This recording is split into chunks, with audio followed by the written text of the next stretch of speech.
This episode of Tales from the Backlog that you're about to listen to was voted on by the patrons of the Tube. And I would like to thank some of those very cool people like Chris Nelson, the Top 3 Podcast crew, Zulgeek, Colby Moyer, Eric Guess, Rick Firestone, Jill, and new patron Chris from A Novel Console Podcast. These cool people have gone to patreon.com/realdavejackson and supported the Tube and the podcasts within, and thus gotten themselves voting rights on what game I talk about on the show. This episode was chosen, so thank you, patrons. You can be like them by heading to patreon.com/realdavejackson, and you will be my hero too. On to the show.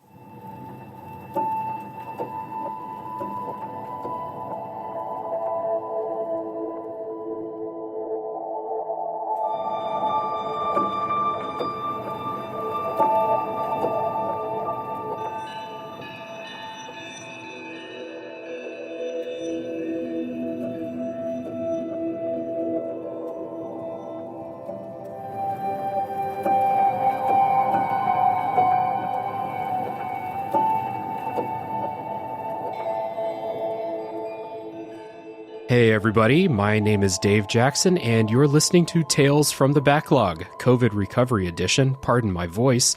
This is a video games podcast where each week I bring in guests to talk about a game we played. And I'm joined by two wonderful guests today, friends of the show and, let's say, existential dread enthusiasts.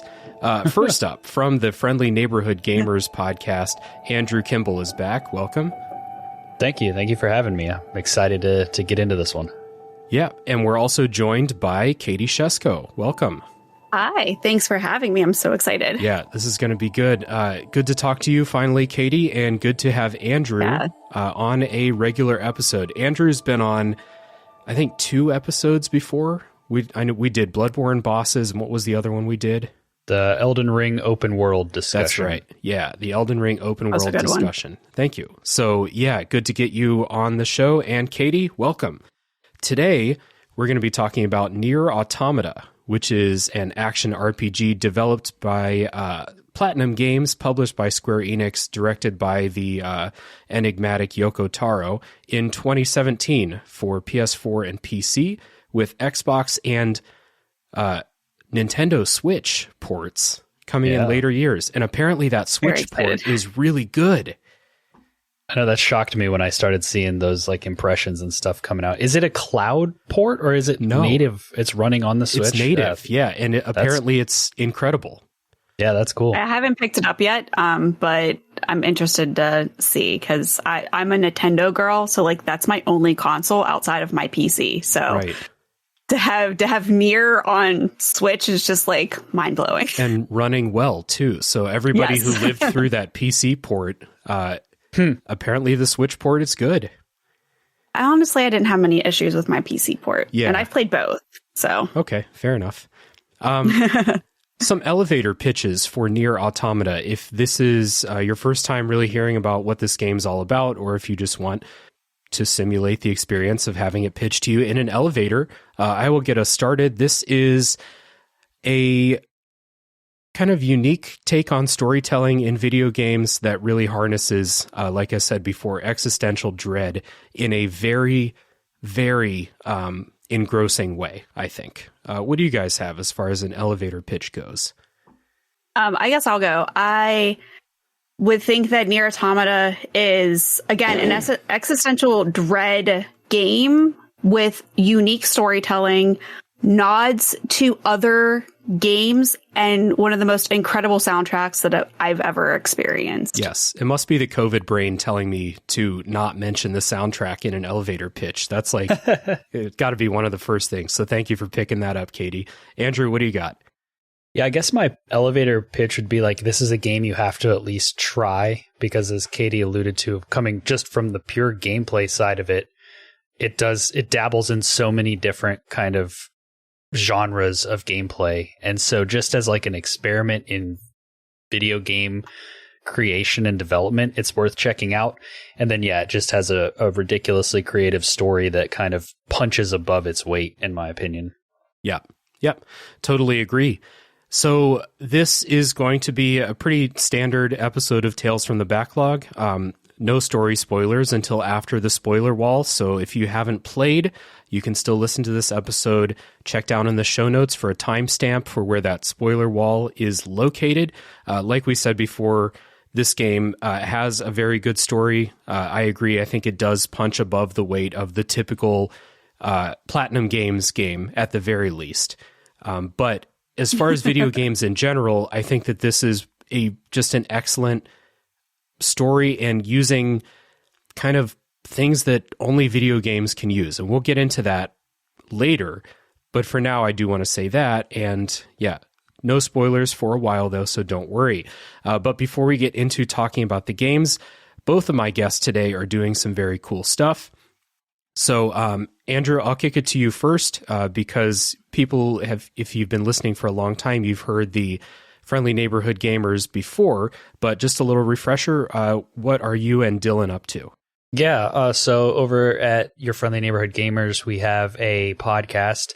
You can get it anywhere where you can get Dave's podcast, and we've had him on our show. We've interviewed him over there. We had him on our YouTube channel as well, which is kind of our other our like two-prong approach to creating video game content. We have our YouTube channel and our podcast, both of them just attempting to talk about video games and the world of gaming from like the perspective of a more average gamer that maybe might be a little bit underrepresented when you listen to like your industry level podcasts or something like that.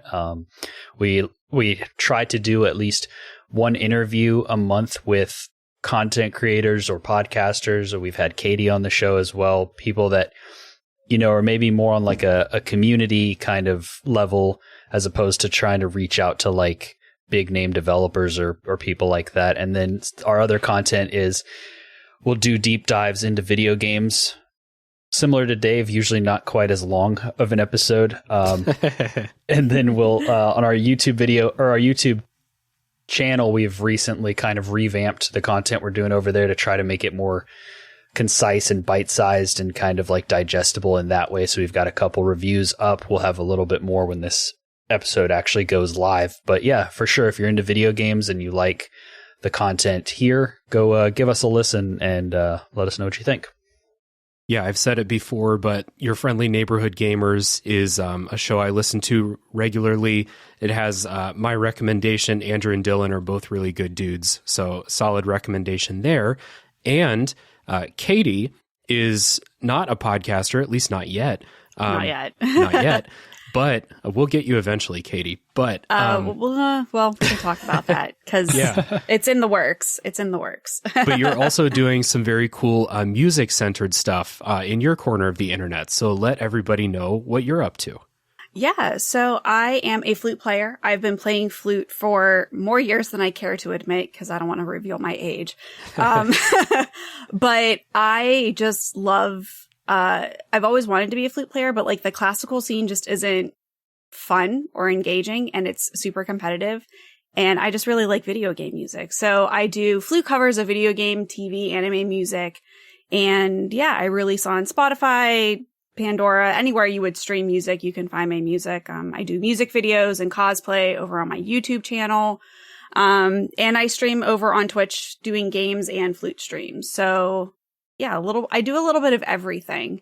But it's because I love gaming so much, and why not combine flute and gaming? And I think more games should have flute music in it. But I have to say, Xenoblade Chronicles 3 has shown me up. They have very flute center in that game. Your wishes, yeah. They answered my wishes. Now the next thing is they should have hired me. But that's, but yeah, that's how I intersect my two loves of music and gaming. Yeah, and I'll put links in the show notes to everything that you're doing, as well as Your Friendly Neighborhood Gamers. And I think a good place that people can start, if you're listening to this episode, Katie has a lot of Nier music that she's done before, both Nier Automata and Nier, and the original. Yeah, and Replicant, Nier. The original. Yeah. I did last year, I did a EP, plus I had a couple singles before that. So I keep saying I'm going to do a full album, but there's too many songs to cover. So yeah, I'll get it to a full album one of these days, but I have an EP and a couple singles for sure. Yeah. So check down in the show notes for links to everything that Andrew and Katie are doing. Now we're going to get into the game itself, and starting with our histories with Nier Automata. What made us first want to play it, and kind of what's been our history with the game through the years until now. It's 5 years ago that the game was released. So I will kick to whoever wants to go first. Katie, Andrew? I'll go first. I first got into Nier. My sister had moved in with me. She's 10 years younger than me. And she had moved in, and her best friend got her Nier Automata for her birthday. And our birthdays are within 5 days of each other. So she started playing through it. I watched her play through it, and I was like, wow, this is a really cool game. Really like the music. My husband picked it up and started playing it. And I was like, yeah, this is a really cool game. And I was like, but I've seen 2 people play it, so I don't really need to play it. And they're like, Katie, come on. You got to play this game. So I finally gave in, and I played it, and I fell in love. And I have 100%ed it several times. I have to do all the things. I have to collect all the things. I have to upgrade all the weapons. I have to do all the side quests. So I've done that more times than I care to admit, because I just fell in love with the game, the world, the music, and yeah, and it's one of my favorites. I actually met Andrew because they were talking about it on Instagram, and I told them that I have a 2B tattoo on my thigh. And it takes up like the entire left thigh. So that's how I was introduced to Andrew. Because I was going to share that story too. It interests people because most people don't know what it is. So, but it's just a really kick-ass tattoo. So yeah, I loved it so much that I got the tattoo. Yeah. All right. That is, very few games can claim that for me personally, but when you do love a game so much that you get a tattoo, that's how you know you like it. Yeah. Andrew, how about you? Yeah, for me, I guess it would have been a couple years ago.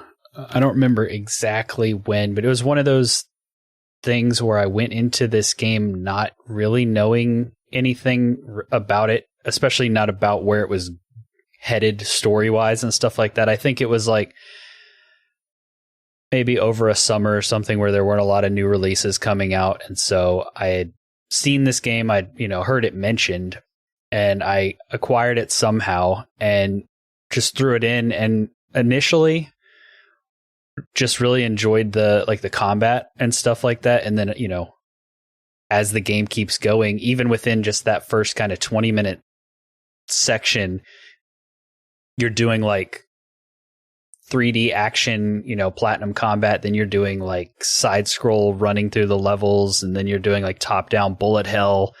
And it just from that little section on, I was hooked. And so I was captivated by the world and wanting to figure out what was going on in this kind of weird, setup for this story.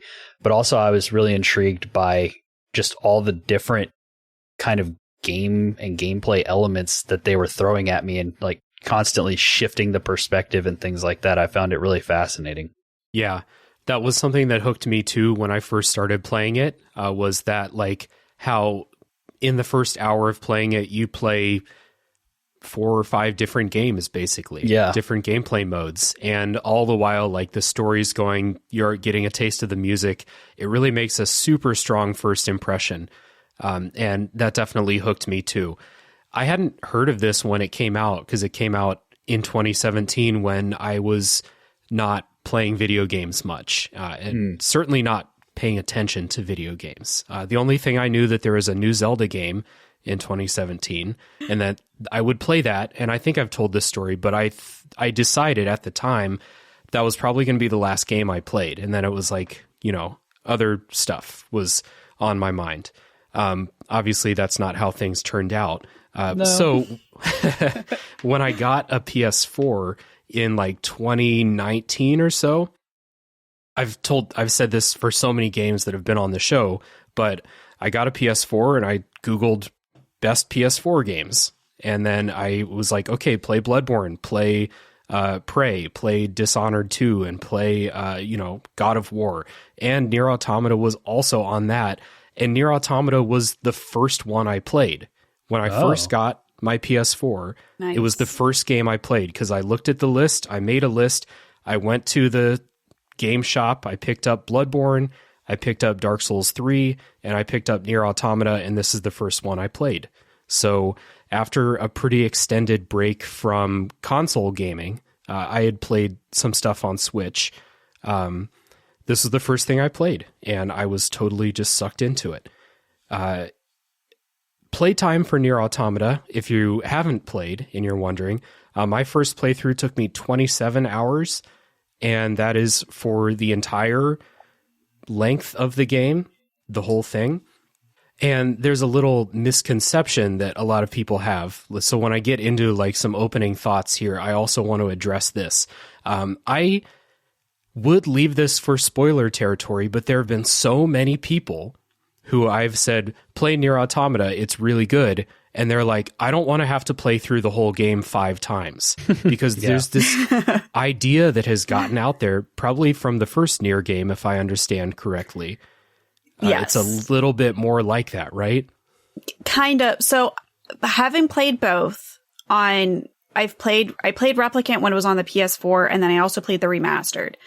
And you do have a point where you replay like the second half 3 times in Replicant. Yeah. I was hoping for the remaster they would do what they did in Automata, which we can talk about later, but they didn't. But yeah, you do replay like the second half-ish 3 times to get all of the story endings.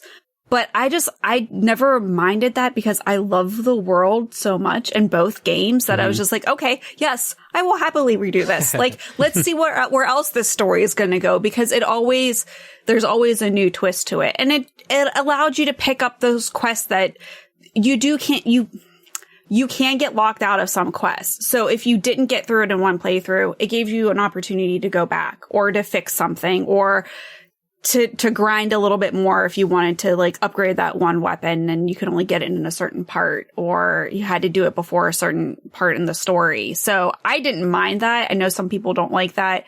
Usually I mind that kind of stuff in games because I'm a mom of 2. My gaming time is limited. So like, I want to, like, if I'm playing a game, I want to get through it. But like, I didn't mind it because I was like, I love this world so much. So even more excuse to spend time in it, I'm cool with. Right. What I was getting at there was that Nier Automata is not really like that. And there's this misconception that's out there in the ether that you have to play through the same story beats 5 straight times in order to get to the end of the game. And it's not like that. It's not at all. I describe it as a game that has chapters where you see the credits at the end of each chapter. There is some repetition for sure, but it's not playing the exact same thing from the exact same point of view with the exact same gameplay. It's just not. And I want to clear that up before we get into talking about the episode, because I've talked to enough people who've been scared off from playing it because there's this idea out there. So I did want to clear that up. And getting into some opening thoughts, I love the way the story is told in this game. I love how things get changed up, and I love how there are, I mean, it's almost akin to watching 5 seasons of a TV show where like you get a resolution, you watch the credits, and then, or 5 episodes of a TV show or 5 movies, however you want to categorize it in your head, whatever makes you happy. It's really, really awesome the way that they do it. And I said it in the kind of opening, but I think this is a method of storytelling and a story like merged together that only video games could do in this particular way. Because at least for me, I get so much more connected to characters when I'm the one in control of everything. And I got so connected to 2B and 9S in this story that this became like an all-time story. The gameplay is like, it's fine. And on my replay, I liked it a little bit less than I did the first time I played it. But it's Platinum Games. It's flashy. It's kind of fun from time to time. And like me and Andrew talked about, they switch up the gameplay. So like, if you're getting tired of that hack and slash, you're not going to be doing it for the next 15 straight hours. They're going to break it up. And it's just a really I think, Andrew, you said this. This is something that, like, if you like video games, if you like action games, if you like games that tell stories, this is a must-play game, like straight off the bat. So I'll turn it over to you guys for some quick opening thoughts. I want to just say that, like, even if you're not a big gamer, like, it's still a really great game to pick up because it does have an easy mode. And even on normal mode, I didn't really struggle. I'm not a hardcore gamer. I play like the same 5 games over and over. My repertoire is very limited. It's mostly Zelda and Nintendo, to be honest. I have branched out a little bit over the years, but for the most part, like, I would say I'm a very, I would say I'm one step above a casual gamer. And I just fell in love with it because, like you said, the story really drew you in. The different elements, even if I didn't understand where the game references came from, I knew that, like, it was nods to other games. I knew enough about gaming to know that, like, you know, the shoot 'em up is a nod to one game, and some of, like, the orb shooting thingies is a nod to another games. And that's probably even more back to, like, original gaming. So you could see the references, and that's just really cool. And I think a lot of people might be dissuaded because, like, you know, you hear of things like Dark Souls and Elden Ring, and, like, you have to be like a hardcore gamer and it's going to be really frustrating and you're going to hate doing it. No, like, this game was really enjoyable. And, you know, if you don't want to, like, worry too much about having to be really good at combat, put it on easy mode and just enjoy the story. Mm-hmm. It's one of those games that you can do that, and they put that there so that you can. If you just really wanted to sit back and enjoy the story, you have a way of doing that. Yeah, 100%. Yeah, for sure. And going back to what you were saying, Dave, about liking the gameplay a little bit less on a repeat playthrough, I can kind of see, like, where you're coming from as far as there's a few things in there that you're either doing quite a bit, or there's certain design choices, like the way that they kind of lock you out of fast travel for a while, that can be kind of, you know, frustrating. But in general, yeah, I think this game, especially like Katie was saying, if you just want to experience it, they give you the options to do that. And so it's for sure worth playing. I definitely enjoyed it when I played it. Talking about the different endings and stuff without spoiling anything, I like how it's structured in that way because it lets them throw some fun stuff in there too, some silly things, you know, troll you a little bit. And so, like, going back to what you were saying, Dave, about how only video games can really do this, those are some of those moments that come to mind, you know, when talking about it from that perspective.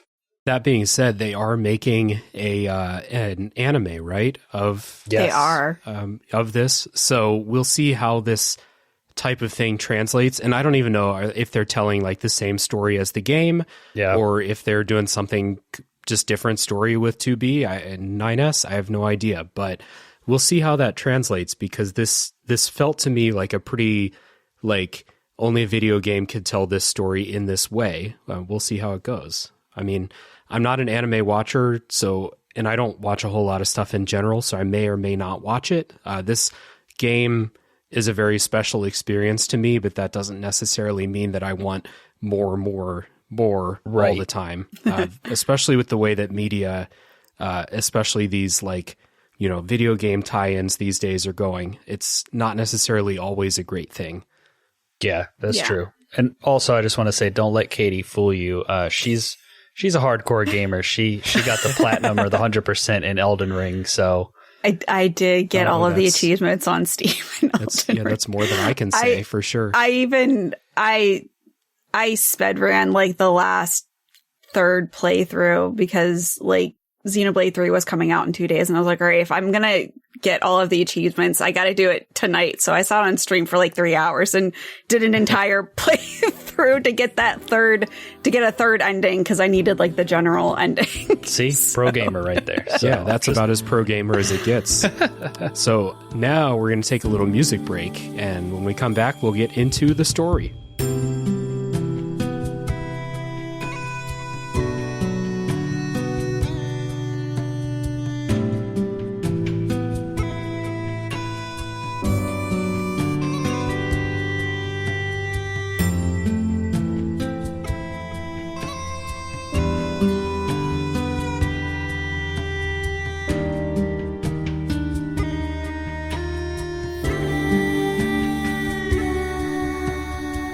So in Nier Automata, far in the future, aliens have invaded the Earth and wiped out most of humanity through the use of machines that they created, causing the last remaining humans to take refuge on the moon.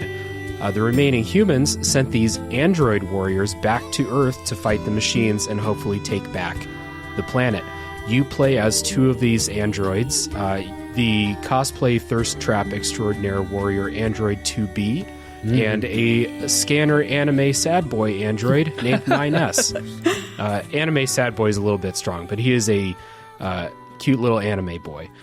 Your first mission is to go to Earth, find and destroy a colossal machine, and then the story is on from there. And this is kind of like the life of these androids. They're kind of purpose-built to fight machines, so it's a very matter-of-fact, we're going to go to Earth.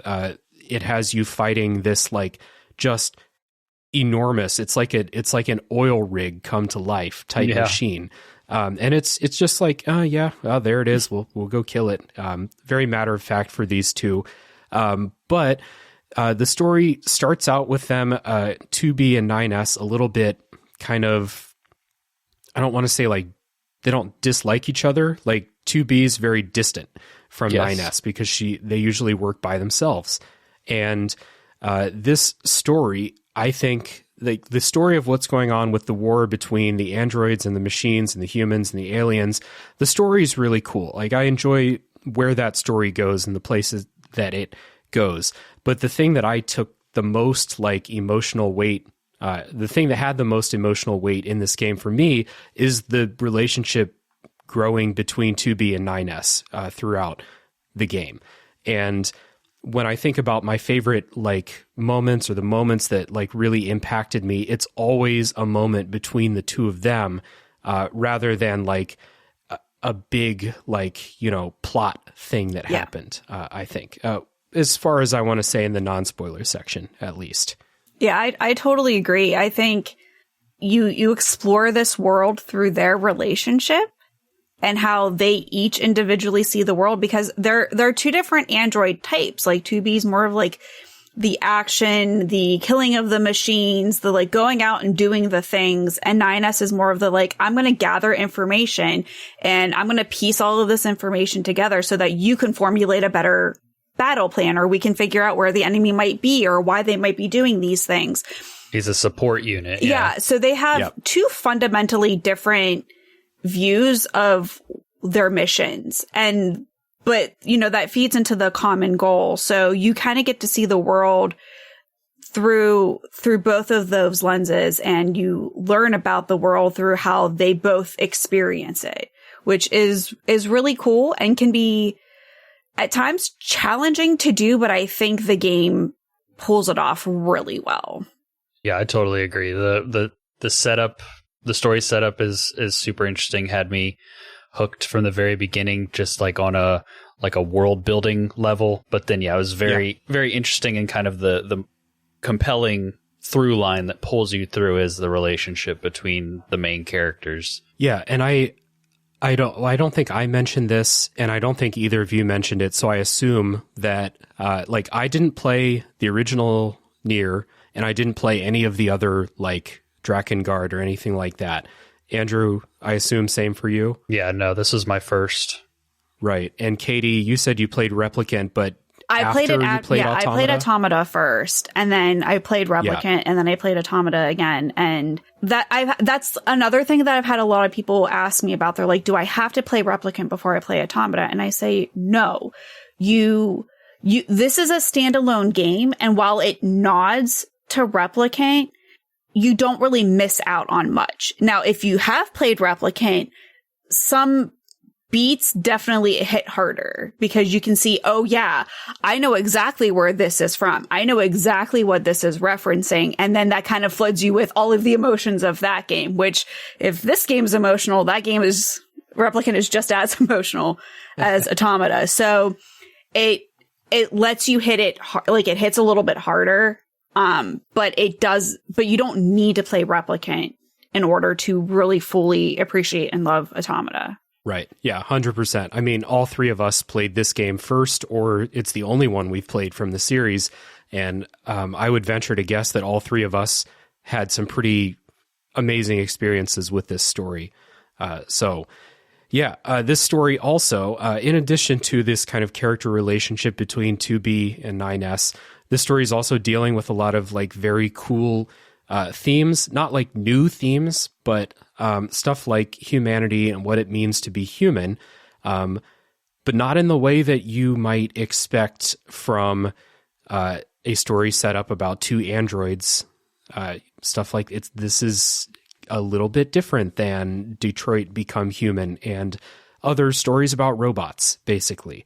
And I really like the creativity and the kind of, this game's weird in a way, like in the way that it explores these themes. It gets weird in a way where it's like Yoko Taro is the one of like the sole creative forces behind the stories in these games, as far as I understand. Mm-hmm. And it reminds me of other kind of creators, like singular creators like this, where if this was a team of people making this story with these themes, a lot of the weird stuff would get sanded down or filed down, whereas this game just has a bunch of kind of weird shit in it. And really unique ideas that don't get filed away by focus groups or teams or stuff like that. In the same way that, not to the extent that Kojima has a bunch of weird stuff in his games, but it's the same type of thing where they think this idea is cool and interesting and exploring these themes in a way that they think is cool. And that's how it goes in the game because it's their game, you know? So the way that it goes into what it means to be human and, the classic like anime or JRPG type theme, the reason why you're fighting. All right, Katie, you and I are playing Xenoblade Chronicles 3. Oh, I've played it. Same thing. I have. You've played it. Okay. I have 130 hours, and I'm still upgrading all the things. But I finished the story, but I'm still playing it. Okay. But Okay, yeah. I'm still working through the story, That's a whole podcast that game also itself. works with that theme. It will be a whole podcast. That's the way this show works. I can't play a game for 100 hours and not do a podcast about it. I'm just saying, I'm just inviting myself back because I have thoughts. Okay, right on. But yeah, that game also deals with this idea of like, why are you fighting? What's the reason that you continue to fight? And this game goes into it too, but in a much different way. And I really like the way that this game explores these themes that other games get into, but in a very creative way. Oh yeah. I'm starting to like think about the games that I like, and it's a lot of existential dread and why are we doing the things that we do? But yeah, I think I really liked that about this game is that like it drops you in the story and you're just like, okay, you have to fight these machines. And you're like, okay. And you don't even think as to why. You're just like, okay, I'm going to do that. But like slowly it reveals like, well, why are we doing this? What is the purpose? And is this something that we have to keep doing? And I think that's something that is just like relatable on a human level because we're all kind of like that. You know, that's what our lives are. We're born, we're told to go do these things. And at some point we have to question, well, why am I doing these things? And is this the right thing to do? And is there a better way to do these things? So it relates on a very like human level. But it has like the added twist of androids and robots, which I think like it allows a little bit of separation. But it's like one of those things that it's not in your face trying to teach you a message, but through the experience, you take a message away from it. Yeah. And like Dave, like you were saying, with the way it presents these kind of ideas and the twist it puts on them, it goes from being just kind of a fun, stylish action game with a few like, fun gameplay twists to being like, okay, wait, what am I playing? Or what is happening here? Then really it kind of shocks you into thinking deeper about what it's trying to say and what's happening in this world. Yeah, and that's about as far as I want to get into it right now. And there's a lot of like very specific things we'll talk about after the spoiler wall specific story moments that bring about these thoughts and like these kind of internal conversations that you'll have with yourself and that characters have in the game too. But for now, no spoilers, of course. I want you to play this game. I want you to experience this as unspoiled as you can. So let's take a little music break. When we come back, we'll get into what it's like to play the game.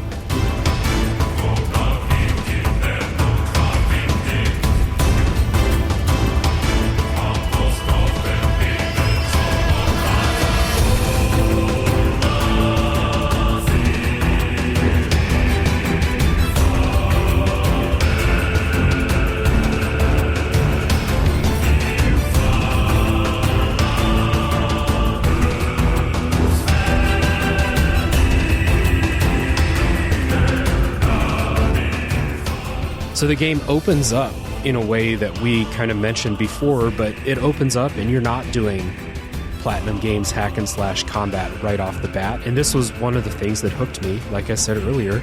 It opens up with a top-down shoot-'em-up section and then quickly moves to side-scrolling shoot-'em-up and then twin-stick shooter and then like a Star Fox type game, like dogfighting type mini game. And then after all of those things, and these are quick, like 1-2 minutes each, and then you get into a boss fight, basically. And then you get into that like Platinum Games type of hack and slash action. If you've played Bayonetta, if you've played Devil May Cry, they're not Platinum Games, but you get what I'm saying. That type of game, you know what this is.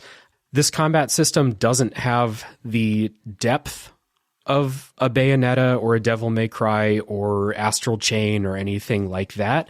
But it is very flashy. It's very stylish. And I had a good amount of fun with it, I would say. Like if we're just talking about this kind of like melee combat, you have a light attack, you have a heavy attack, you do combos, you do dodges, you do perfect dodges. If you've played a game like this, you know what it is. It's good enough. And I think this game has a reputation of the combat being boring.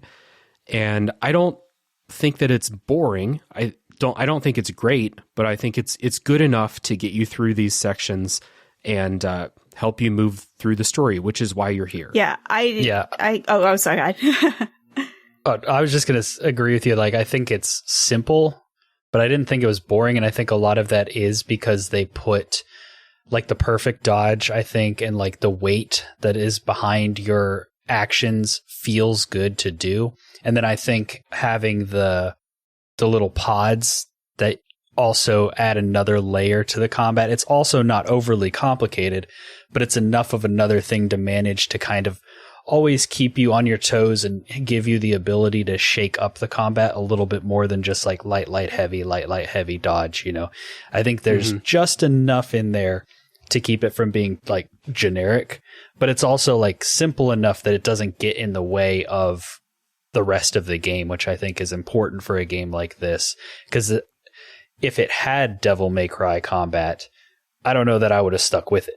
Yeah, I agree. I think that the combat system was perfect for this game.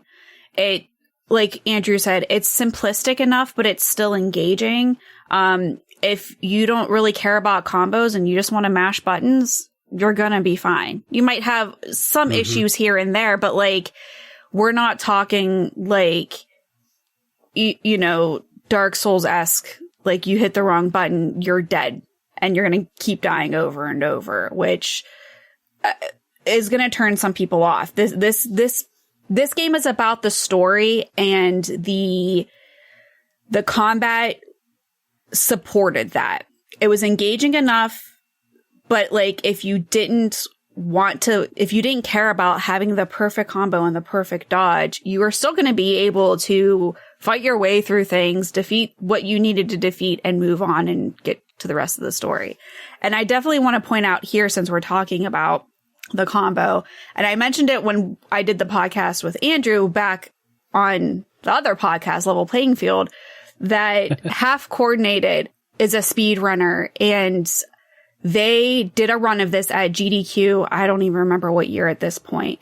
But at the time, Nier Automata was one of the only games that allowed you to completely remap the controller. And since they have a condition, a medical condition, I can't remember, and I should have looked it up because I knew I was going to mention it, but I didn't. But they don't have much use of the right side of their body, so they play completely one-handed, hence the name half coordinated. And they were able to completely remap the controller so that they could not only play the game, but speedrun the game. And yeah, that's really cool. At the time, they were one of the first games, or one of the only handful of games that allowed the complete remapping of the controller to make that possible. So I always want to point that out too, that it makes it really accessible to anyone who wants to play this game, which is really cool. So I'm just saying, if someone can play this one-handed, I think anyone could pick it up and learn it pretty easily. Yeah.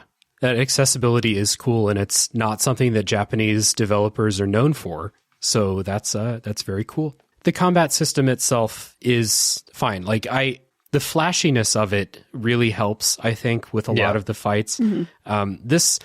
This game is like 3 times as long as the average Platinum Games game. Like this is like 3 times as long as a Bayonetta game. So I think they did a lot of really good things to kind of make the combat flashy. Like you said, Andrew, you have those pods that give you ranged attacks, and you can kind of customize what their kind of ultimate attack is and stuff like that. They're switching up the gameplay from time to time. You're going to go through a lot of different sections, and sometimes it's not even switching the gameplay, but sometimes just taking this like 3D action and moving it to like a 2D side scrolling. Everything is still exactly the same. The controls are still the same. The combat's still the same, but it's side scrolling, and they're framing up this beautiful kind of vista with the camera. And that just does a lot for making a section that may have started to feel like it was dragging. And now suddenly you have this visual spectacle while you're fighting a couple of robots. And all of these things really, like, piece by piece, kind of help this not feel as repetitive as it could. Because there are still times when I was going through and I was like, okay, I'm ready for something to switch up. And I did have that feeling many times, especially in my replay when I know what's going on in the story and stuff like that. Mm-hmm. But it never gets to a point where it's like, man, this sucks. Like, I'm not having fun. I never really got to that point. Yeah, same. There was just always something new to explore, something new to do. Like you said, when the combat started feeling a little stale, and especially in like those longer sections, it somehow changed it up. Whether, like you said, you're doing the top down, you're doing more of a 2D, you're doing a scroller, it changes it just enough to keep your interest without it feeling stale. It had a really good balance. Yeah. And I am not a shoot 'em up expert. I'm like really, really bad at those games. And twin stick shooters too. I'm horrible at twin stick shooters. Those sections in this game are pretty easy, I think, but they do so much to just shake up the gameplay enough. And like you said, Katie, this game's not hard. It's not a game that's going to like really challenge your twitch reflexes or something like that. Like, you can just like buy 99 potions and potion spam your way through the hardest boss fights. You'll be fine. Mm-hmm. And the shoot 'em up sections and the other stuff like that, those are easy. They're just there to shake things up, give you a nice little visual treat, and I really enjoy them. This game does have some RPG stuff. Since this is an RPG, you're getting level ups and stuff like that. You get a kind of main quest, and then you're in this kind of semi-open world. I mean, it is an open world. You can go wherever the game is permitting you to go at the time. This world is pretty small, though, and not like area small, I want to say, because like there's a desert area that's huge, and there's a factory that's pretty big and stuff like that. But the world is pretty empty. Not a whole lot to find if you go exploring. You'll find some items and stuff like that. But this was one of the things that started to drag down in my replay of the game, is that there's like the main city area in the middle, and there's maybe 4 or 5 kind of spokes off of that. And you're going to crisscross the entire game, desert to city to amusement park to city to factory to city to desert to city to resistance camp to city. The whole game going back between these like 5 levels, and that really started to drag for me, and led to me not doing side quests in my replay, because the side quests, I think, are a little bit, they have good flavor, but they are all go here, kill this, or go here, collect this, or go here, talk to this person. Yeah, I agree. Then again, this is coming from someone who has collected 900 Koroks on multiple occasions in Breath of the Wild. So I don't mind that kind of stuff. Multiple occasions? Yeah. She has a problem. I have a problem that... That's right. You do stream Breath of the Wild. I do stream Breath of the Wild, which is why I started doing bingos, which is a whole different discussion. But right.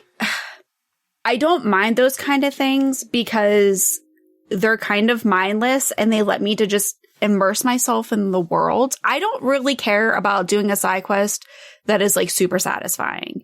I just like doing side quests because there's usually like an element to the story that you learn, or you learn about another character and it just fills out the world a little bit more.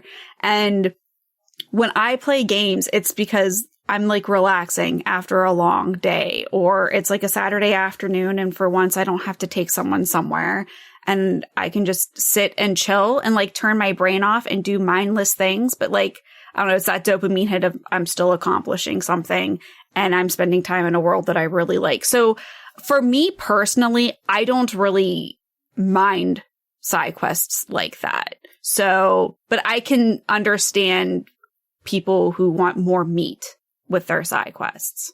Yeah. This one's got like, I have said before, and I'll continue to say that like fetch quests are not necessarily bad just because they're fetch quests if there's good flavor there. And some of the side quests in Nier Automata, I feel like have pretty good flavor, like good character backstories, or if you're the type to really dig into like why a character is named the way they are and what real world connections that name will have, this is a game for you people to dig into like ancient philosophers and stuff like that, because and how their, you know, philosophy ties into what this character is all about in the game. There's a lot of meat on that bone for you people. I'm not one of those people though.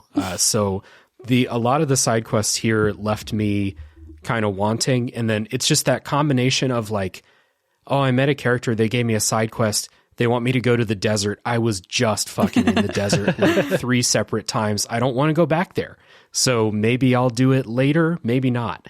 I had a lot of situations like that on my replay. Where I tend to collect all the side quests, and I'll do like 3 or 4 when I'm in the area, but I pick up all of the side quests. Try to be efficient, But, but it doesn't always work out that way. I pick up all of the quests. So I usually am doing 1 or 2 at a time. And yeah, I don't mind because like I said, even if I have to go back and forth, that's just more time I get to spend in the world, and I'm okay with that. That's fair enough. Yeah, I was like you, Dave, with the side quests. I think I was early on, I was doing a lot of them because in general, when it comes to just like games and open world games and RPGs, I'm one of those, I like checking the boxes and working my way down the list and just accomplishing these goals.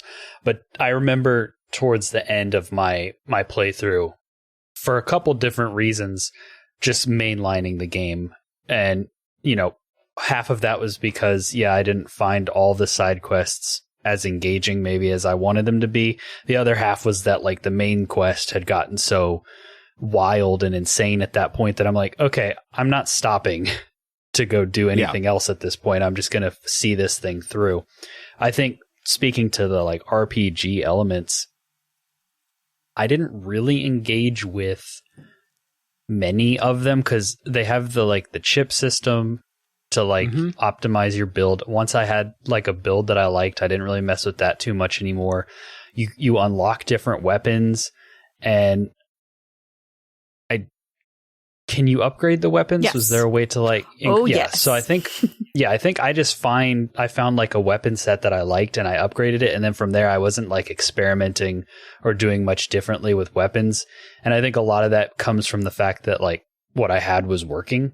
So because like we touched on, the combat is simple, and I was also like, once I had some momentum going in the story and in the, the world and the things that were happening, I didn't really spend a lot of time like looking through menus or going through shops or upgrading stuff or trying a different set of weapons. So I feel like it's cool that stuff was there if you wanted to engage with it. I also liked that it didn't hold me back if I didn't want to. One thing about that chipset, because I agree, I didn't spend a ton of time tinkering. Maybe once every 6 hours or so, I'd be like, hey, I picked up a shitload of chips. I should just go in there and check it out.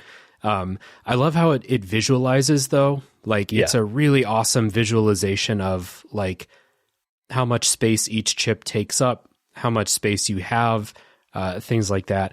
And I like that if you remove your OS chip, you die and you get a game over. That's very funny. That's one of the endings. Yeah, that's hilarious. There's a lot of endings like that. The joke endings are definitely fun. Yeah, I liked the visualization because like it looks like a computer hard drive. Like when I go and clean my memory, I get the little wheel with like what's filling it in. So like I think that just reinforced that like this is an Android. This is essentially a computer. So this is how it's stored. I didn't mess with my chips too much, except they're later in playthrough A, you can pick up like an auto pickup chip. So instead of like stopping to pick up items, soon as I get that, I'm like, all right, I will juggle whatever else I need to make sure that this chip is in my build, because that one in auto heal. Auto heal was the same for me. If I could get that one that would automatically shoot me a health when I was low. That auto pickup item, you shouldn't have to equip an item to do that. No. It's like I started my replay. I was like, I'll do a new game plus, and I started that, and it was way too easy, so I quit. But I had that auto pickup item thing equipped. And I was like going around picking stuff up. This is how the game works. And then I started a new game, and you don't have that, and you have to press circle to pick up every item you see. Yeah. And it's very fucking annoying. They should have just made it an auto pickup. I agree. But that's definitely one flaw. But yeah, other than that, I didn't really mess with the chips too much. Maybe if I felt like I was struggling with a boss, I might like see if I had a better attack up chip or something like that. But I think like that's kind of the nice thing about this game is that it has that element. If you really want to, like Andrew was saying, like if you really want to delve into the nitty gritty of like optimizing your chips and you can have, I think, 3 different separate builds. So like if you're like, all right, well, this build, I want this type. And if I'm going to go against this enemy, I want this set. You can. And if you want to find all the weapons and find the best weapon for your playstyle, you can. But if you don't want to do that, you can still play and you can do just fine, which I, again, as someone who doesn't game a lot and doesn't necessarily have a whole lot of time to game, that's nice. I appreciate that, because then that means like I don't have to spend an hour trying to find the perfect weapon to fight this one boss because I'm struggling. I'm gonna be just fine with what I have. And if I want to tinker and tweak, I can. If not, then I can still get through the game. Yeah, and I wonder if those, like the tinkering and stuff, is really beneficial if you play on a really hard difficulty. Probably so. I was just thinking something that I just don't explore that. I don't play games on hard difficulties, but I wonder if this is one of those games where people are like, yeah, you have to like min-max your chips, and you have to upgrade your weapons, and you have to use the right weapons. I don't know. I have no idea. And I won't ever know. Yeah, it's been a while since I've watched any speed runs, but like there's definitely certain weapons and certain chips that they like to have. But that's because like you're going into areas severely underleveled, where if you're just a casual player, it's not nearly as important to have an optimized chipset. But like if you want to do like a super high level where like maybe you're not dealing as much damage, but you're taking more damage, or you're speed running, so you're going into like a level 30 boss at level 12, then, you can still do it by customizing chips and having certain items and stuff. Yeah. And that chip, like the chip system goes a little bit deeper, because you can upgrade your chips and you can fuse them together to make them more powerful, but not as expensive to install as like they would be if you just found them out in the world, et cetera, et cetera. It's not, I don't want to go too deep into that, especially not here in the non-spoiler section for people who haven't played the game. But it does go a little bit deeper. And again, I just wonder if that's something that would be really beneficial on hard mode. You reminded me, something I should mention, we're talking about a JRPG with leveling. You don't have to grind in this game. If you just play through the story, maybe do a couple of side quests, you will be just fine as far as level goes. And even if you fight a boss that's 5 levels higher than you, it's not really a big deal. This isn't one of those games where it's like one level makes all the difference. Right. Yeah. I think once you're getting to like 10 to 15 levels, because I remember I did try to do a speed run of it at one point, and I was like late game, very underleveled, and I wasn't dealing a whole lot of damage. But again, I was speed running, not really I was doing bare minimum, and that was hard. But yeah, casual player, you're not going to run into those issues at all. Yeah, it really feels like a lot of this stuff, they put a lot of things like leveling and upgrading weapons and stuff like that for people who want them, but ultimately the main goal of this game and the people who made it and Yoko Taro and all that, they want you to see the story. They want you to experience the whole thing. So it feels like they did a pretty good job of not gating you too much with anything. Like, and obviously having difficulty options helps with that too. But even I played the whole thing, I think, on normal, except for one section that we'll probably talk about in the spoiler area where I did drop the difficulty. But in general, yeah, if you're just playing the game, you're going to get to experience the whole thing. And I think that was the goal, because that is kind of like the heart and soul of this franchise, but, you know, specifically this game. Yeah, 100%. And one final thing of note, to talk about the gameplay and something that gets a bit more prominent as you play, is that there is a hacking minigame in the game, and I really like it. It's a kind of, I don't want to say 8-bit, but it's a low-bit kind of shoot 'em up style game, twin-stick shooter style game. I had a lot of fun with this. I know a lot of people don't love it. I really like this. Throughout the entire game, every single hacking section that came up, number one, I had fun, and number two, I cannot get enough of what it does with the music in these hacking sections. That's my favorite part of those sections. I'm one of those people, judging by Katie's face, probably the person in this call that doesn't really like those sections as much. I thought they were really cool and like unique and refreshing initially, but I did feel like they kind of overstayed their welcome, especially towards the end. But the music part, I never got over that. I loved how it would transition into like the 8-bit, 16-bit version of whatever song it was playing at whatever point you entered, and then seamlessly pull back out. That was super cool. Yeah, I wasn't as big of a fan, especially the first couple times. I was just like, oh my gosh, I got to use both sticks, and this is so unwieldy. And but because again, like this was kind of early on in my foray into like, I guess like newer games where like you had to use both control sticks. Cause like I said, I played a lot of Zelda, and this was pre Breath of the Wild. So like the camera was for the most part fixed. So I was like, oh my gosh, having to use both control sticks. And it was a little unwieldy, but like after a couple of times, you got the hang of it because it wasn't overly difficult, especially in the earlier game. It was not super difficult. So I picked it up pretty fast, but I didn't love it, but I appreciate like what it was about, especially because they explained it a little bit more later, how it incorporates into the story, like what the perspective is. And like the fact that it kind of, again, took you out of like, the hack and slash and sections into something different. And it was short. It was, I think they were max 30 seconds or something like that. So a lot of them are less than 10 seconds. Yeah. So it was most of them. Yeah. It was just enough to like kind of keep you on your toes. So Andrew, you kind of brought this up what happens in the hacking sections and like what makes these just, there's a part of my brain that every time you get into one of these hacking sections, it's like, okay, give Dave a treat. It's the music that's playing during whatever you're doing, boss fight, exploring the world, regular combat, etc. It transitions seamlessly into this 8-bit version of the song you're playing. And when I say seamless, I mean seamless. Yes. And then when it's done, it goes back to like maybe a fully orchestrated with vocals version of the song.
When you go on YouTube and look at the Nier Automata soundtrack, there is all like the dynamic versions of the soundtrack, like layer 1, layer 2, layer 3, etc.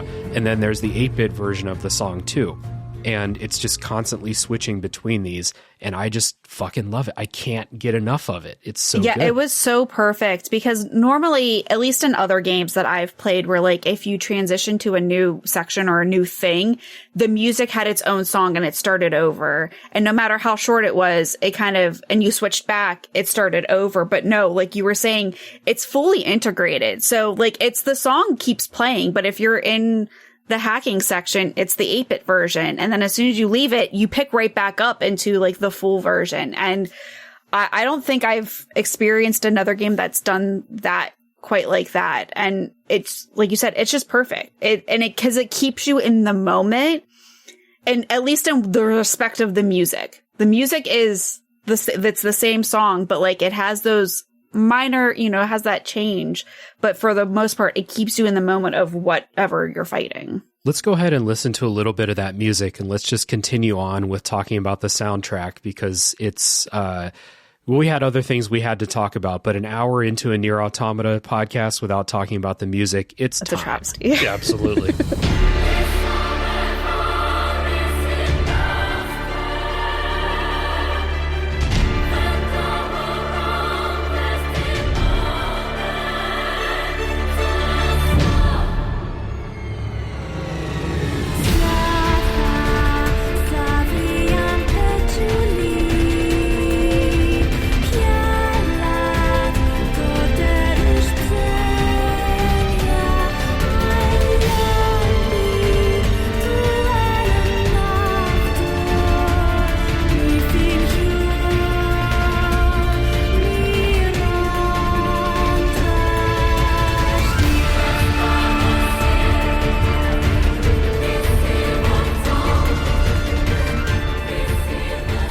So the main thing about this soundtrack that makes it it makes it great, on top of just like the quality of the songs and the emotion that the songs carry. That's one of the things that I love about this, is just how, even though not a lot of the songs are like super epic, although there are epic songs in here, like the one that plays when you're fighting in the amusement park against the boss there. I think it's called A Beautiful Song. It's a beautiful song. I know, because I did a cover with my cello friend. Yes, you did.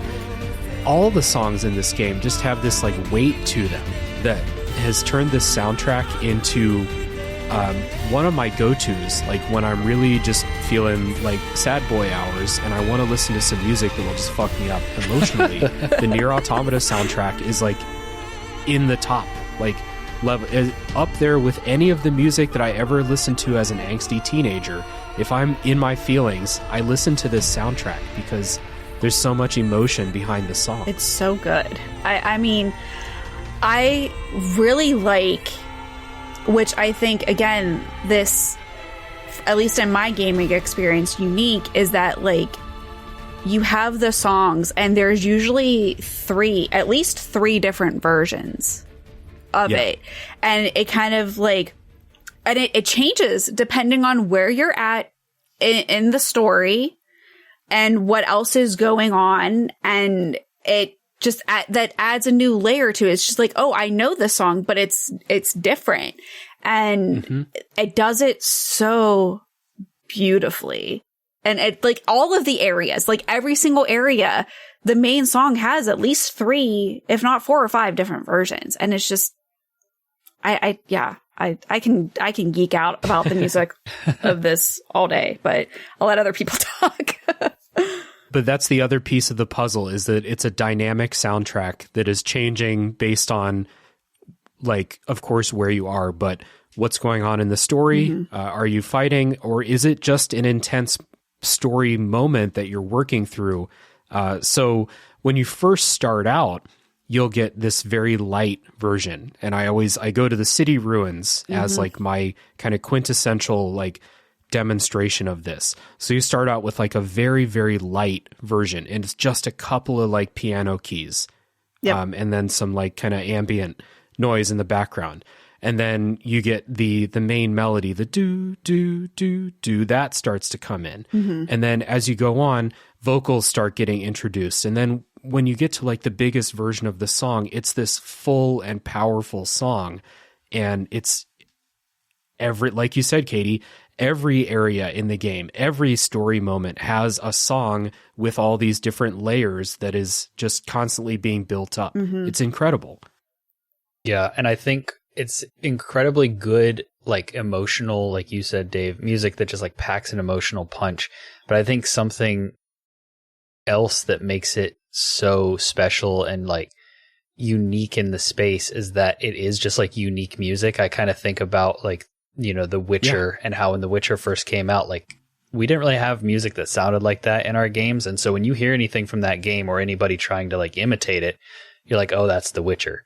And I think Nier is the same exact way, where it's like you can hear any song from this soundtrack and instantly, if it doesn't take you exactly to that moment when you heard it or what you were doing in the game, you at least know, oh, this is Nier Automata, like, immediately. And so I think they did a really good job of coming up with like a unique sounding, just like sound for their tracks that they wrote for this game. And then, aside from them just being unique, they're all like top tier, high quality, really good music. They nail the vibe that they're going for. Yeah, and the vocalists are really good. And the fact that like Emmy Evans and Janique, they have very distinct voices and they're both beautiful. And I mean, I'm going to bring up A Beautiful Song again because they have both of them in that song.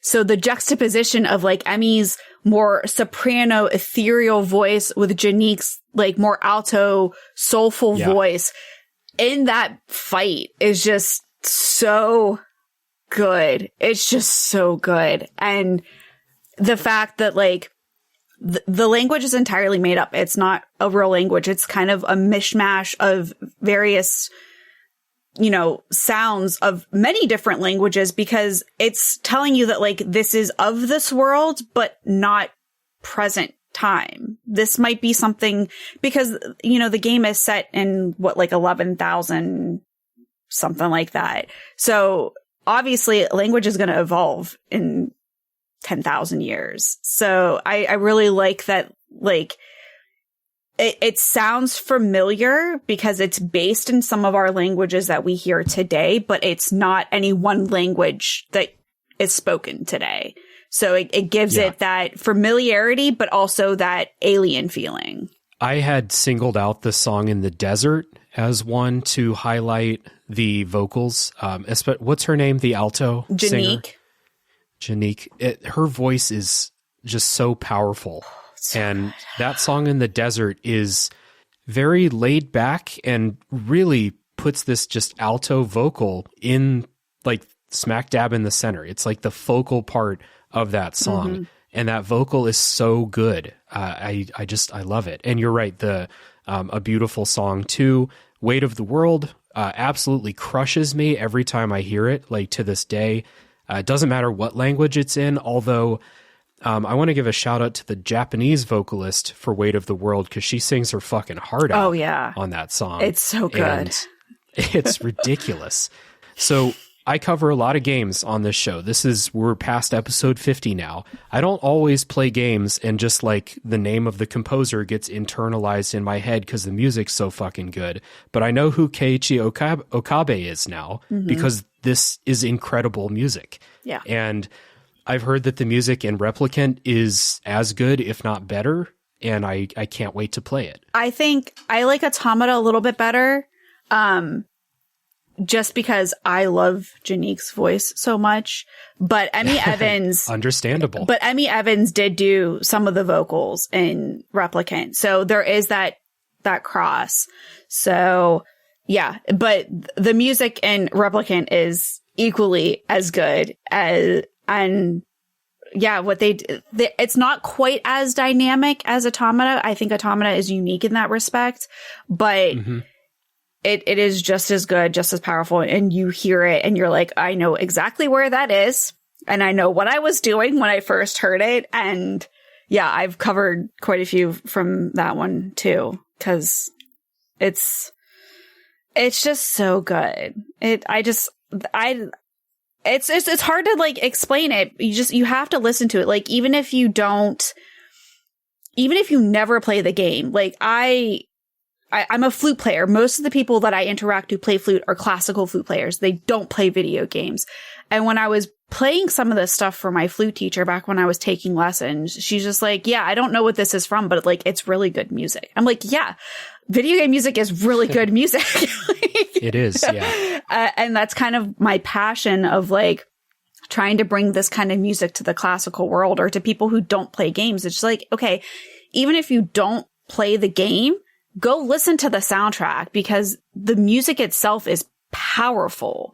Even if you don't understand the reference, you can go pick up something like A Beautiful Song or City Ruins and just vibe to it. Yeah. Because it's that the song itself is good and it only enhances the game. Yeah, for sure. The track that I think I picked and put in our music episode that we did recently on our show that I love from Nier is Peaceful Sleep. That one always gets me.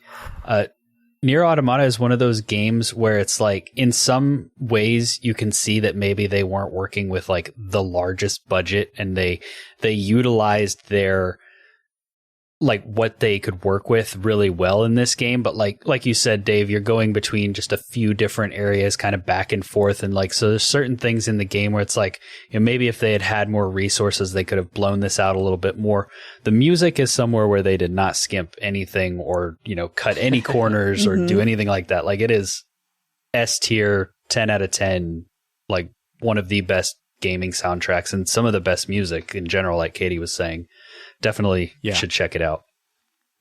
It's going to be one where like I'm already thinking forward to me editing this episode and trying to pick maybe 6 songs for the music breaks. And I might have to just like create a few more music breaks so I can just get more of the stuff in, because it's impossible to narrow this one down. It's really good. It's all iconic. It's all good. And it all serves the overall story. That is exactly what I was just going to say. The thing that makes it like just takes it to that next level is that the story is really good and the music just like accentuates the emotions that are going on in the story so well that it all works together perfectly.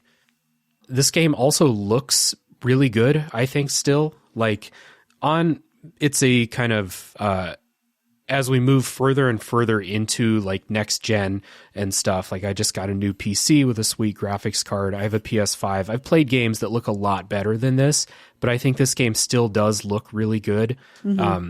The way that the areas are kind of designed to look like this kind of post-apocalyptic, especially the city ruins. But then you have different different visual styles. The desert looks like a desert. I'll give you that. But you go into the amusement park and suddenly there's fireworks and there's all these colors and stuff like that. And coupled with like the camera changing perspectives so many times to highlight vistas and stuff like that.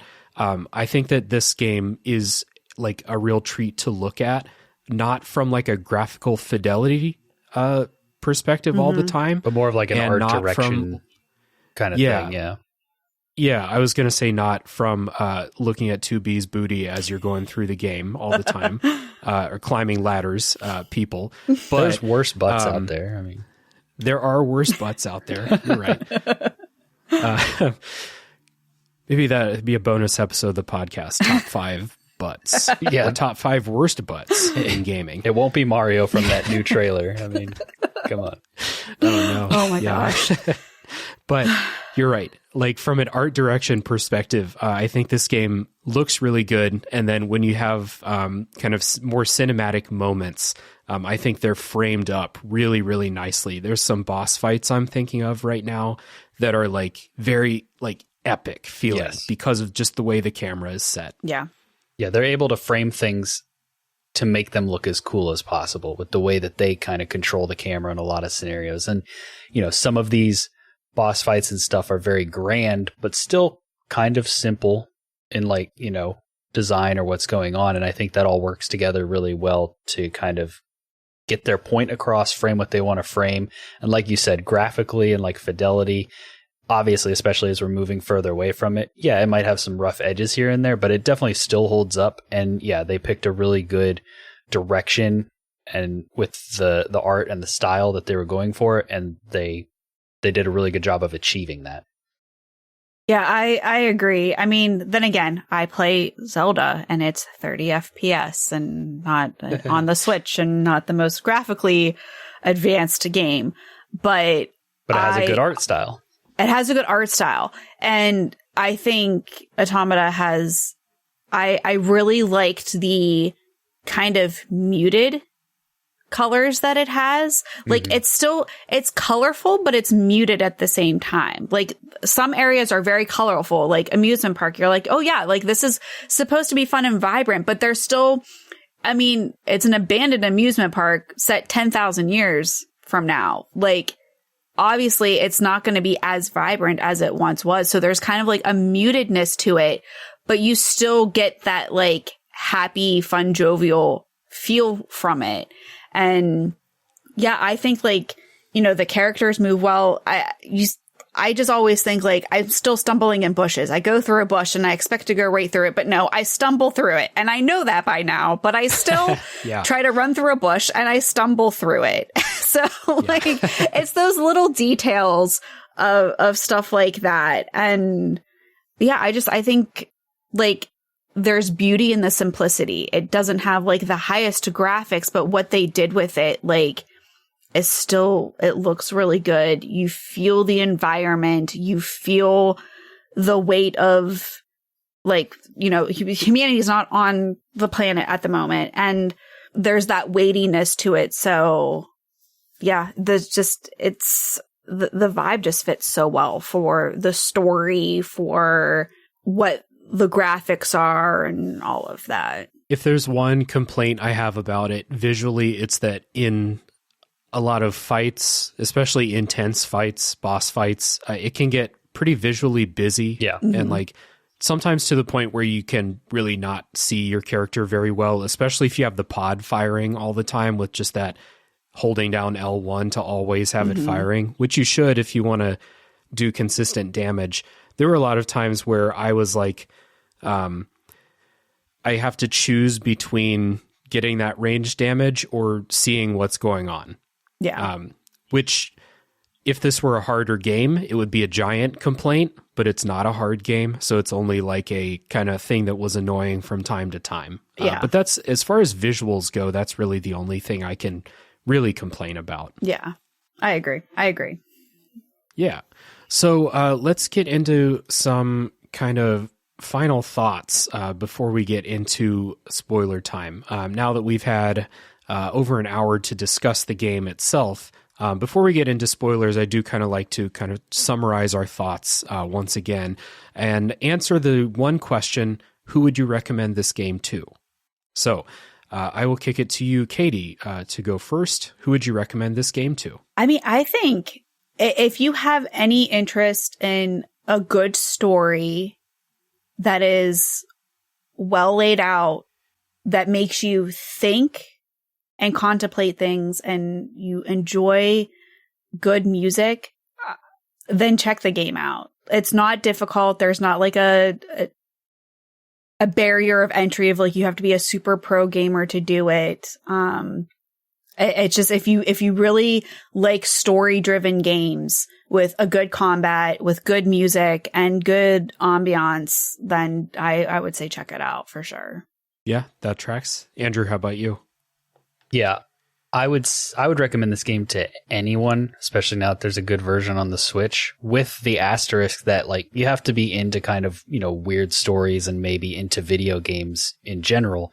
But like if you have even a passing interest in anything, gaming related or kind of like sci-fi or anime, you should at least try this game. I think it's worth trying. Yeah, it might not like work for you, it might not stick, but at least give it a shot, because I think there's so many different things that are interesting from, whatever perspective you're coming at, whether it's the story, whether it's the different kinds of like gameplay that they meld together, whether it's the aesthetic, the atmosphere, whatever. I think there's something to get you into it.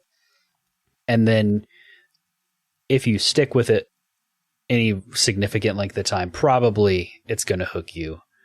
And I think you'll have a good time. Yeah, I would recommend this game to anyone who is interested in seeing a really good video game story. It's pretty much as simple as that.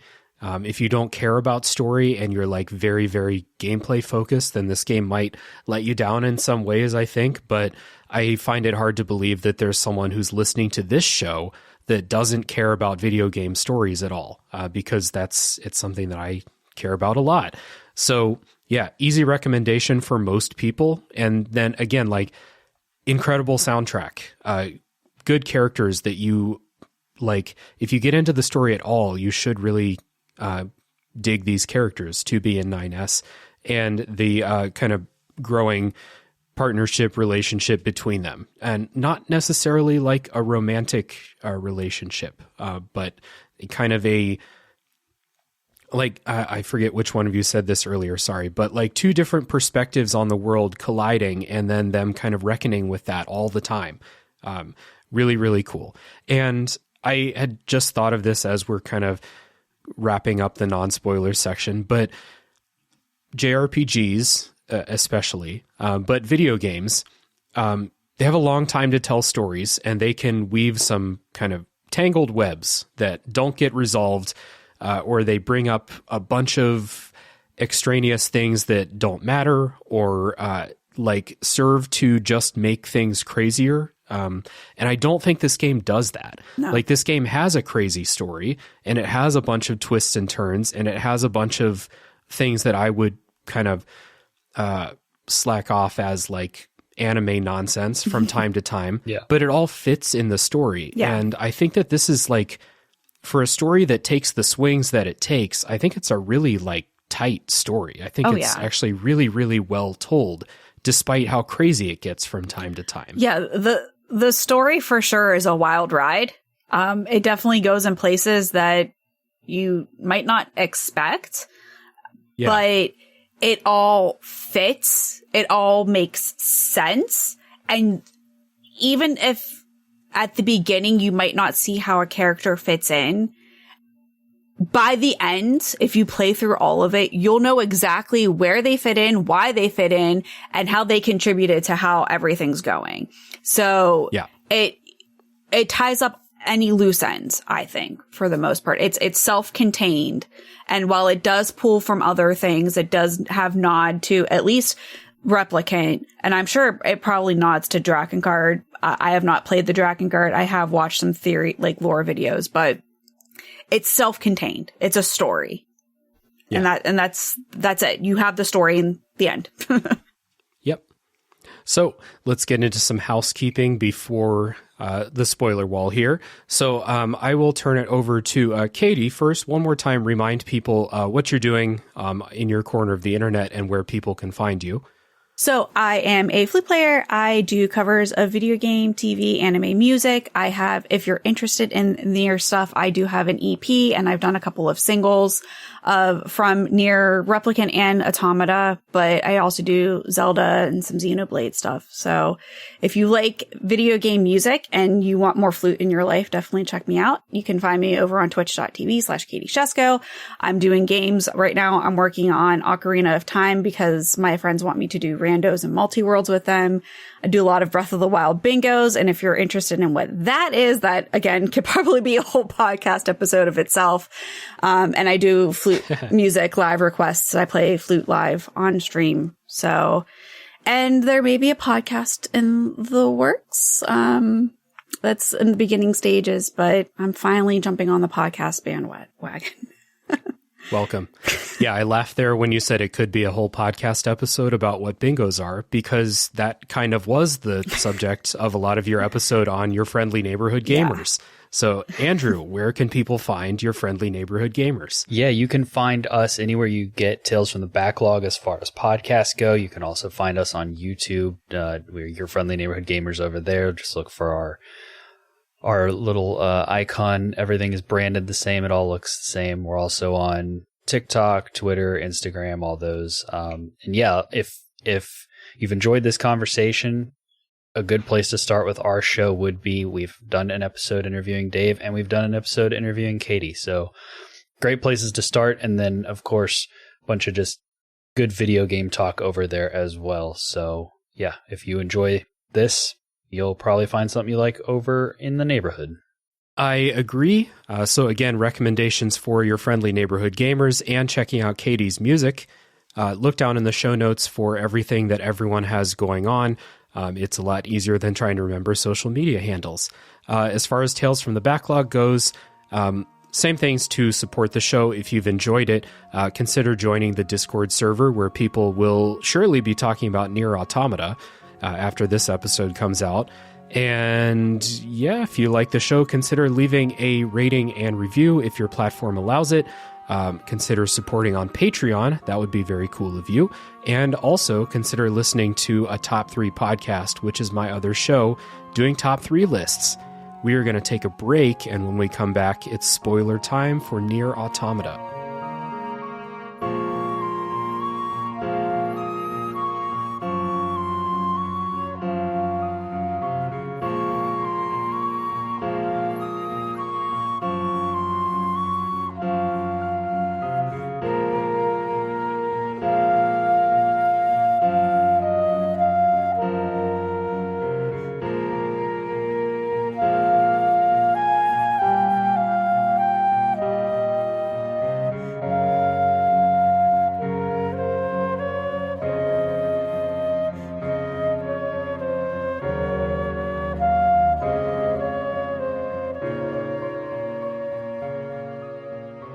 Okay, I'm back with Andrew and Katie, and it's spoiler time for Nier Automata. So, starting with Route A, we are going to work our way through the routes, but for people listening, we are not going to do every story beat, because that would take, well, I would probably run out of storage space on my computer. It would take so long. You'd need new chips. So those upgrades are not cheap. No, I mean, this is I would have to just throw out the laptop and get something new, because can't even upgrade this. So we gave that story description where you start out, and it is a kind of emotionless war, androids versus machines, humans versus aliens, as you go. And you kind of do some tutorial type stuff. You meet the resistance camp, et cetera, et cetera. You go into the desert, and the kind of first moment where both you and the characters 2B and 9S start to wonder, like, what the hell is going on here, is you go into the desert. You are following this robot that's running away from you, yelling that it doesn't want to be killed. And I like how I noticed this more on my replay. But starting with those robots in the desert that are talking about being scared and that they don't want you to kill them. And 9S, I think, brings it up. He's like, hey, what's going on with them? And 2B is like, they're machines. They're just replicating human words. They don't mean anything. Yeah, Okay, it's flipped. Like flip-flopped. 2B's just like, what? Like, they come out of that section. She's like, what? Like, what happened? Nice. Like, they're replicating words. Like, it doesn't mean anything. Right. It doesn't mean anything. And my first time, I was like, yeah, sure, that makes sense. They're just saying words. I just say words sometimes. But this robot runs away from you, and you find this pit of robots that are all fucking.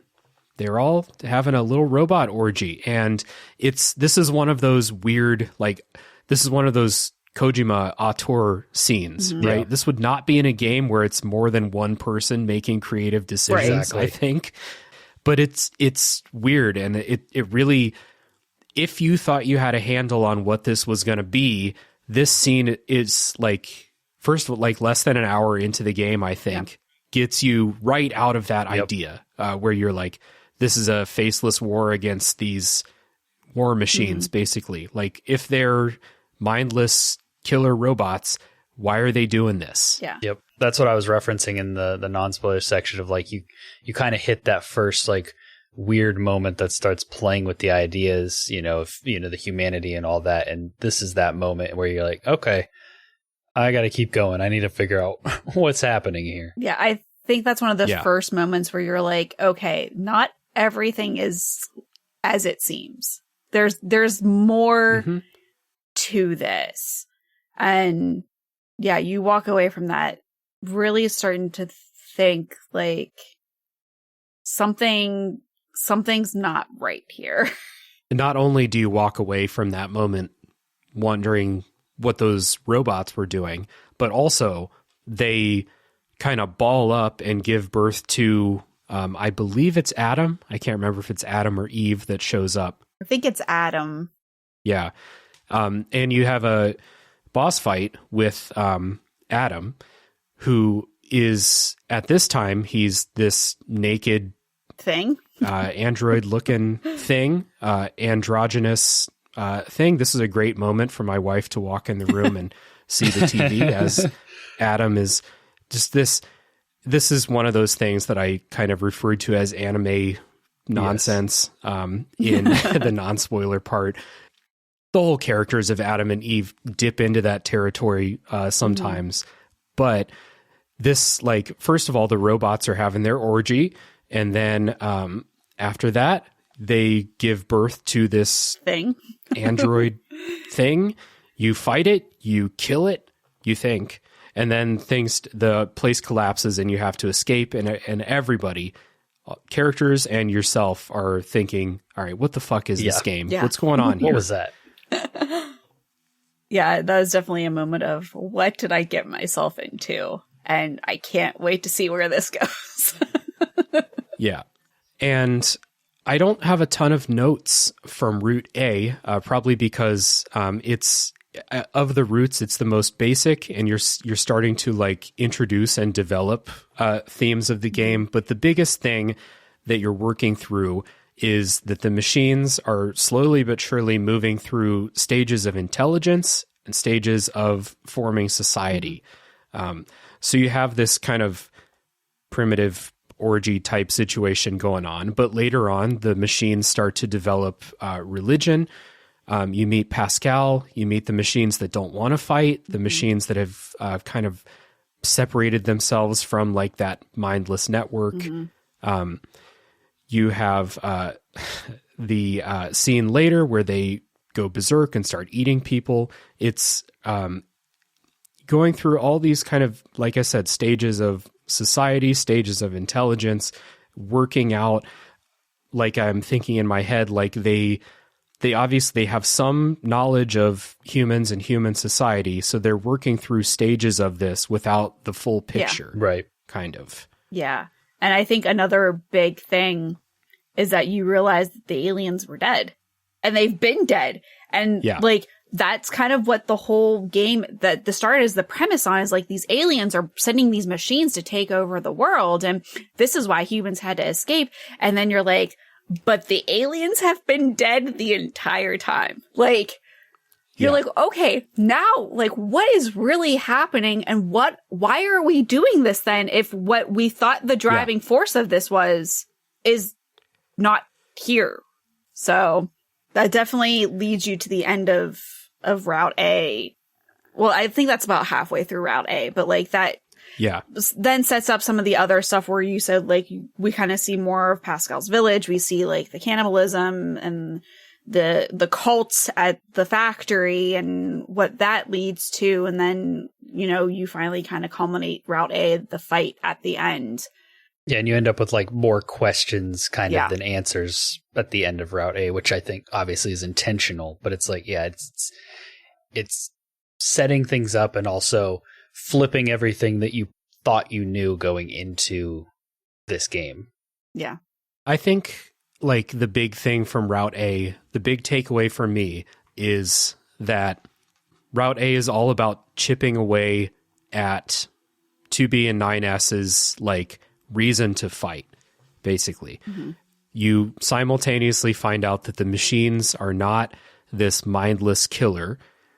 You meet friendly machines. You meet like one of the most lovable characters in the game, Pascal, and all the people in all the machines in the village there. So you find out they're not these heartless killers, and the thing that you thought was sending them to fight against you, the aliens, have been dead for a long, long time.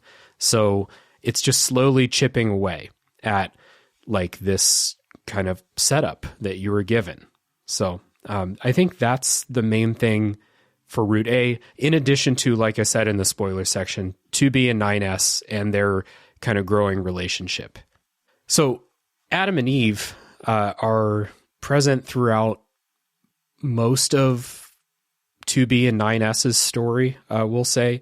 And this is just, this. I think, I want to say this is a taste thing. I don't like them as like characters much. It's too anime for me. But I do like kind of the characterization of, I believe that it's Adam who's the one who is like studying humans and wishes to like fully understand the human experience. Yeah. And Eve is this basically a child. He just wants to go play. Especially when I learned that Eve's voice actor is Noctis in Final Fantasy 15. That added to it. Like every time I hear it, I'm just like, yeah, I could see why you would just want to goof off.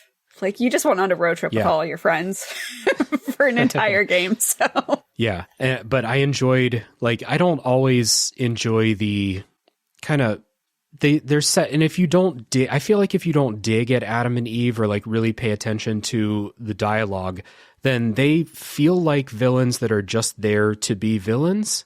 Like on the surface level, they don't feel like there's a lot to them. They're just there because you need a villain. But I actually, on my replay and kind of paying a little bit more attention, I actually really kind of started to enjoy Adam's idea of like what makes you human versus what the robots think makes you human. The robots get into a little bit more like primitive things like sex and religion and stuff, like not even religion, like kind of worship, like cult worship, basically. Whereas Adam seems to be like very, very curious about some deeper things. Yeah, like what's the meaning of life? What does it mean to be human? Like the more philosophy of what is existence and why are we here? Why were we put here? And why do we do the things that we do? So you have like the very basic, like, this is like I would say like the classic conundrum of like, if you asked the average person on the street what it's like to be human and what you would ask like a philosopher what it's like to be human, like this is what the robots in Adam and Eve essentially have for us. Yeah. And so you get to the end of that like Adam and Eve quest, at least in Route A, into that weird kind of artificial tower room, which I'm still not exactly sure like what's totally going on with that. But you get separated from 9S during this fight out on like the shoreline. And this ending for Adam, at least, is that Adam decides that the most human thing is to embrace death, or that's like a wholly human experience, that if he wishes to truly understand humans, he's got to experience it. So after fighting you for a while, it feels like he's just like, oh, this is the real shit. I gotta, I got to let her kill me. So it's an interesting kind of ending to that thing that started out, like I said, it felt very mustache twirly villain, and it ended up going in a bit of a deeper direction than I expected. And I think that's what I really like about this game is like you start the game thinking that it's very, oh yeah, I'm just going to fight robots and I'm going to save the world and humans are going to come back and that's what the game is. But then as you delve deeper into it, you start to unpeel the layers of what the story is actually telling you. And that is like what the human experience is. Why do we fight? What are our motivations for the lives that we lead? And it gets really deep and it gets dark. So I think that's what I really like. Cause like you said, you know, Adam and Eve do feel like that. Like, I need a villain. So here's your villain. But then you realize that they're really not the villains of the story ultimately.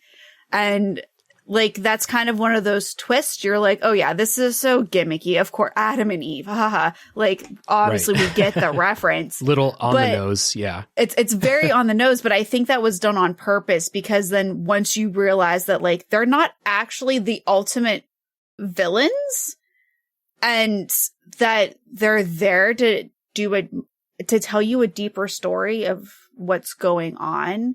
Like they're just the vessel for you examining your own actions, your own motivations for like what you're doing throughout the game.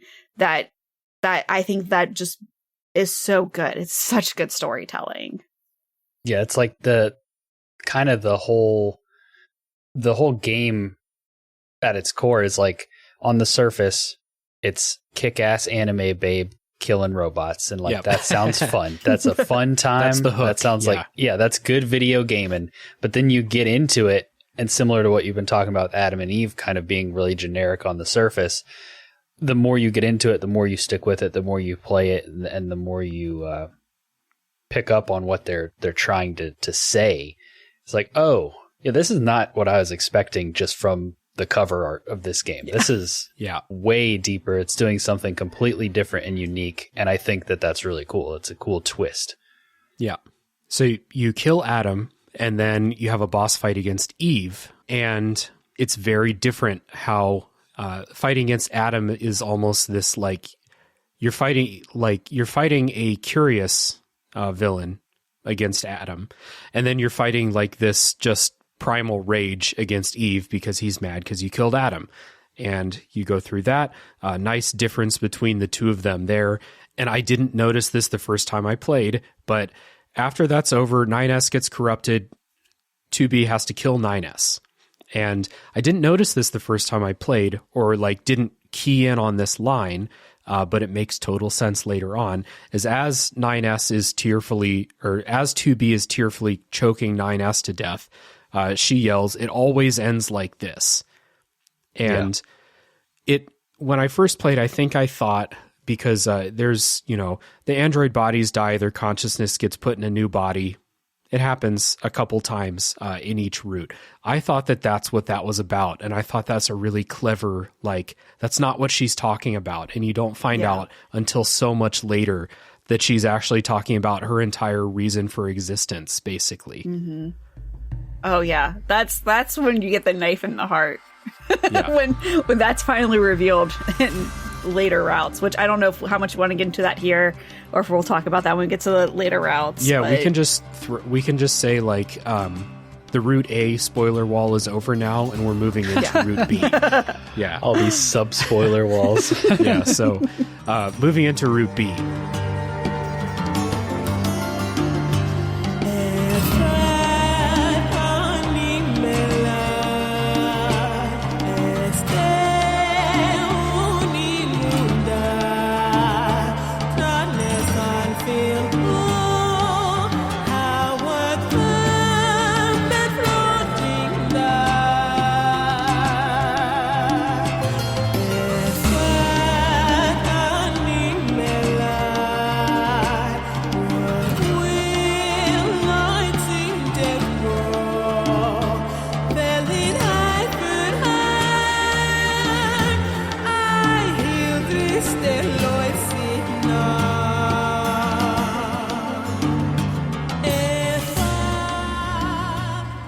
wanted to like scream this during the non-spoiler part. I chose not to, but I like Route B a lot, and it might be the weakest route of the game, but I still like it a lot for what it does. Oh yeah. And they do a lot of things to make Route B kind of breeze by, I want to say. You don't have to do the same side quests over and over again. A lot of scenes are either skipped or breezed through. You don't have to have the same conversations over again. You're playing as 9S in Route B, and you're playing through Route A again, but from his perspective. Same story, but from his perspective. And during the times when the two of them were separated, you get to see 9S's side of things. You get to see extra cutscenes, I want to say, that give you context for a lot of stuff. Like I wrote down the boss in the amusement park that you're fighting. You get a ton of like backstory about like what that robot was after, basically. That tragic story. Yeah. Yeah. It's just so good. It's like you don't. I think like when I first booted up Route B, and I was just like, oh my gosh, like, am I really playing through the same thing? But like as it went on, I was like, oh, I'm learning more information. Ooh, that's interesting. And like I really liked the amusement park boss, Simone. Yeah. Like you find out she has a name, you find out why she did the things that she did. Right. And it's just like, it's so relatable. It's so relatable. And that like harkens back to, I believe, like the Countess Elizabeth Bathory from like the 1400s in Budapest, maybe, where she is said to be one of the original inspirations for Dracula because she thought that bathing in virgin blood would keep her young. So she would like gather virgins from the village and like she would torture them and bathe in her blood. Now, how much of that is a real story versus how much was sensationalized by her enemies? But like that I think that's probably where that thought came from, like that idea of like, oh, if I eat these androids, I will become beautiful too. Right. And it's dark. It's dark, but it's so cool. It's also a bit of the difference between the way 2B approaches the world of machines. In Route A, you don't get any of this backstory. It's just an evil robot that is torturing, killing, etc. androids. And you kill it, and you don't really get any backstory. In Route B, when you're playing as 9S is the more curious of the two, the one who asks questions about why things are happening most of the time. Sometimes 9S is like, whatever, they're just robots, shut up. But most of the time, 9S is the one asking questions. In Route B, you start to get this backstory. And I don't know if this is super intentional, but in Route B, you do get more context for things instead of just killing everything. And I think like at the beginning of Route B, and what you definitely see in Route A, is that at first, 9S is very, well, this is just the way things are, and it's factual. Mm-hmm. But then as it progresses and as things unfold and as new information becomes available, then he starts to question things, which I think leads into like what you eventually find out, I guess, in Route C, more about like the actual nature of 2B and 9S's relationship and just how long it's actually been going on. So it's like watching a child grow up. They, like you start it with, well, that's just the way things are. And that's what you were told. And that's what you do. But then like, as you experience the world, then you start to question everything. And then you start to find out the truth of the matter. And I think us as humans go through that all the time, where we start with one worldview, and as we grow and experience new things, then we start to question, well, what has my entire existence been a lie? So it's nice to like go through that journey with 9S after knowing how we get to the end of that. route.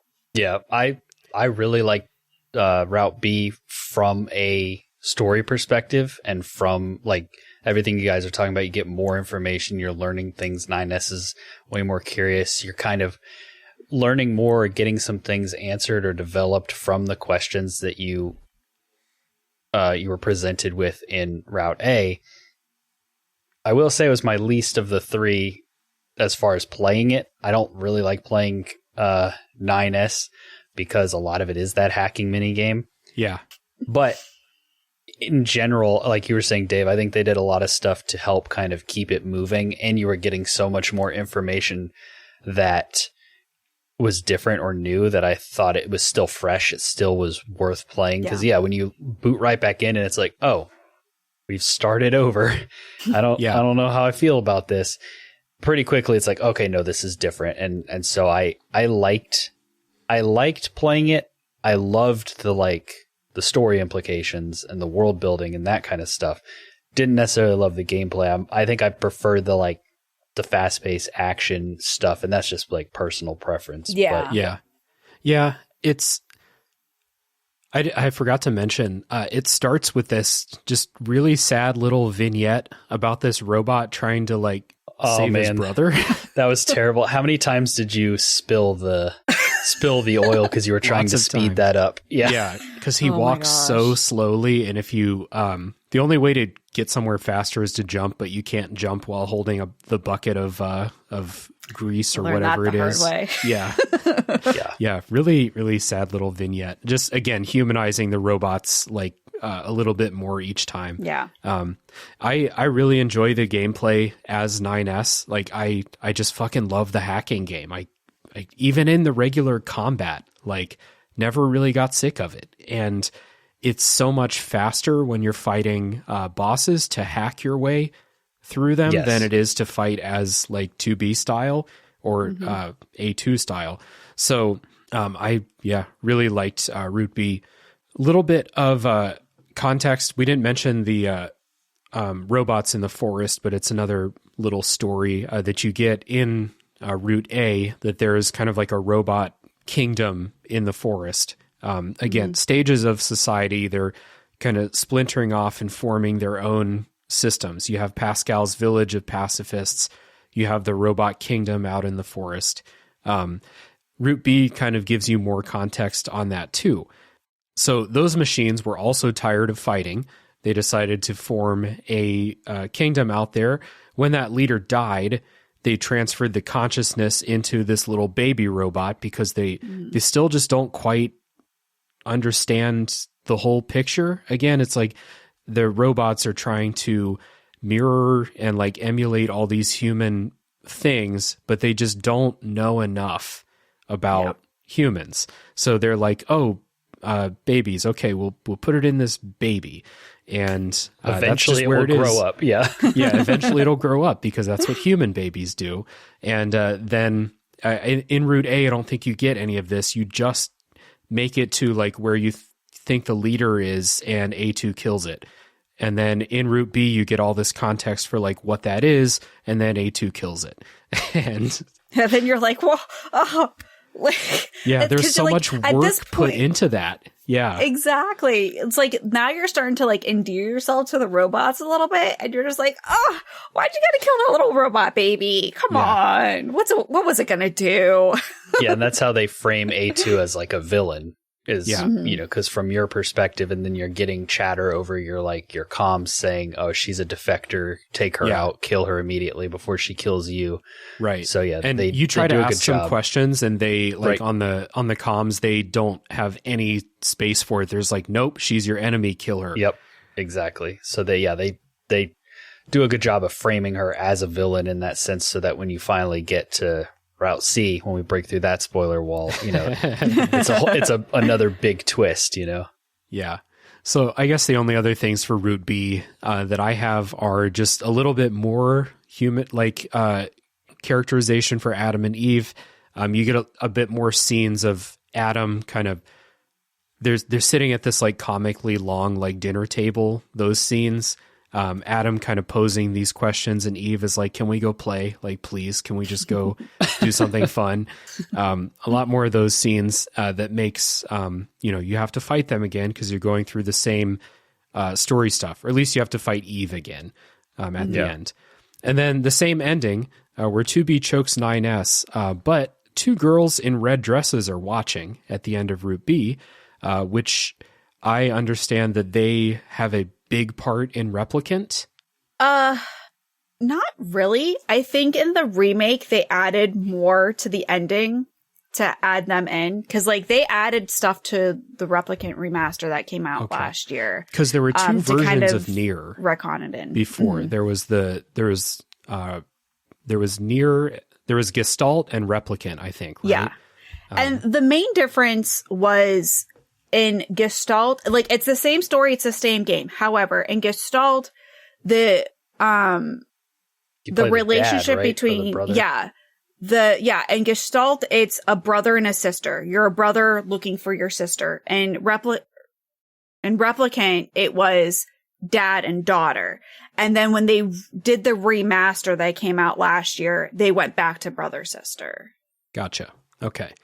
So anyway, those two are there during that like climactic final scene. And I wondered the fourth time I watched this scene where 2B chokes 9S to death. Why does choking kill him? Like they don't have lungs. I'm not sure why choking him kills him, but it does. She's very good at it. She kills him again. And we're on to Route C. Maybe they put like a kill switch in his neck or something. Yeah, I don't know. They wanted to simulate how you kill humans. I don't know. So yeah, I don't know. Built-in weakness in the androids. Yep. So Route C begins, and we're finally on to new story content. And I should say, when Route B started and I realized what was happening the first time, I was ecstatic to be able to see that story again from another point of view. Like that never got old to me. And on the replay, I was just all about that hacking minigame. Can't overstate that. I was all about it. But onto Route C, and it's very clear that we're onto new stuff, and we're like continuing the story. So you have this really probably the hardest fight in the game, in my opinion, when the Yorha units get infected, and you have to kill all of them while your systems are being taken away from you. Because of this virus, this computer logic virus. And it really hard fight, like one of the only like memorably difficult fights in the game. Yeah. Difficulty spike. The second hardest part for me. Yeah, that definitely was challenging for sure. Just because like they put a lot of, you're losing the ability to use different things. Like there's visual glitches. You're trying to move, it's not working right. And like that's part of the story, because obviously it's a machine. The machine is breaking down. But that definitely was a challenging part for sure. Yeah. And I think that's really cool. Like I really like the way that they made you feel that desperation in that fight. Like I think there's a reason why it's harder than fighting Adam and Eve or fighting one of the big robots. Yeah. Because this was probably the hardest fight in like the story sense. They're fighting against all of these other attack androids basically while this virus is corrupting and stuff like that. So really difficult from gameplay perspective, but very good from a story perspective, making you feel that. And that continues afterwards. When you go to the bunker, everyone in the bunker gets infected. And then after that, you are back down on the surface and 2B gets infected. And I was like, this kind of that moment where I was like, oh shit. Like, I don't know. Yeah. What do you have to do? You have to like go upload your consciousness again or something like that, but the bunker's fucked. Yeah, that part definitely was, I think it took me like 2 attempts before I realized exactly where I needed to go and what I needed to do. Yeah. But as a player, that was challenging and a little frustrating, but it makes sense story-wise. Like, obviously, but it was heartbreaking because I was like, I know what's about to happen. Like, don't make me go do this. Like, don't make me do this. So, and then when, 2B finally, I remember when I got to that bridge and I blew up and I was just like, if I have to do this all over again, but like it glitches for a second and then you move on a little bit more. But it was just that moment of like, if I didn't reach the checkpoint by that little bit, I'm going to rage. But I think that just made it even more heartbreaking. Yeah. And then like when she gets stabbed and 9S is there and she's like, oh, 9s. And she says 9s. I was sobbing. I was just like, oh. Yeah, it was like, genuinely I heartbreaking. Yeah, that was heartbreaking. Very there. tragic. They do the work in that moment because you start out and you're in that like coast area.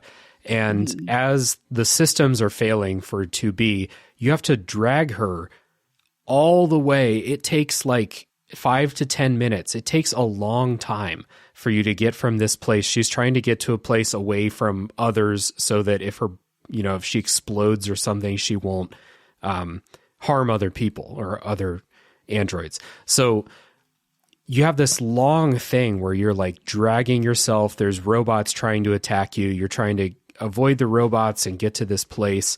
It's a long time to think about like if 2B is going to make it. Basically. Yeah.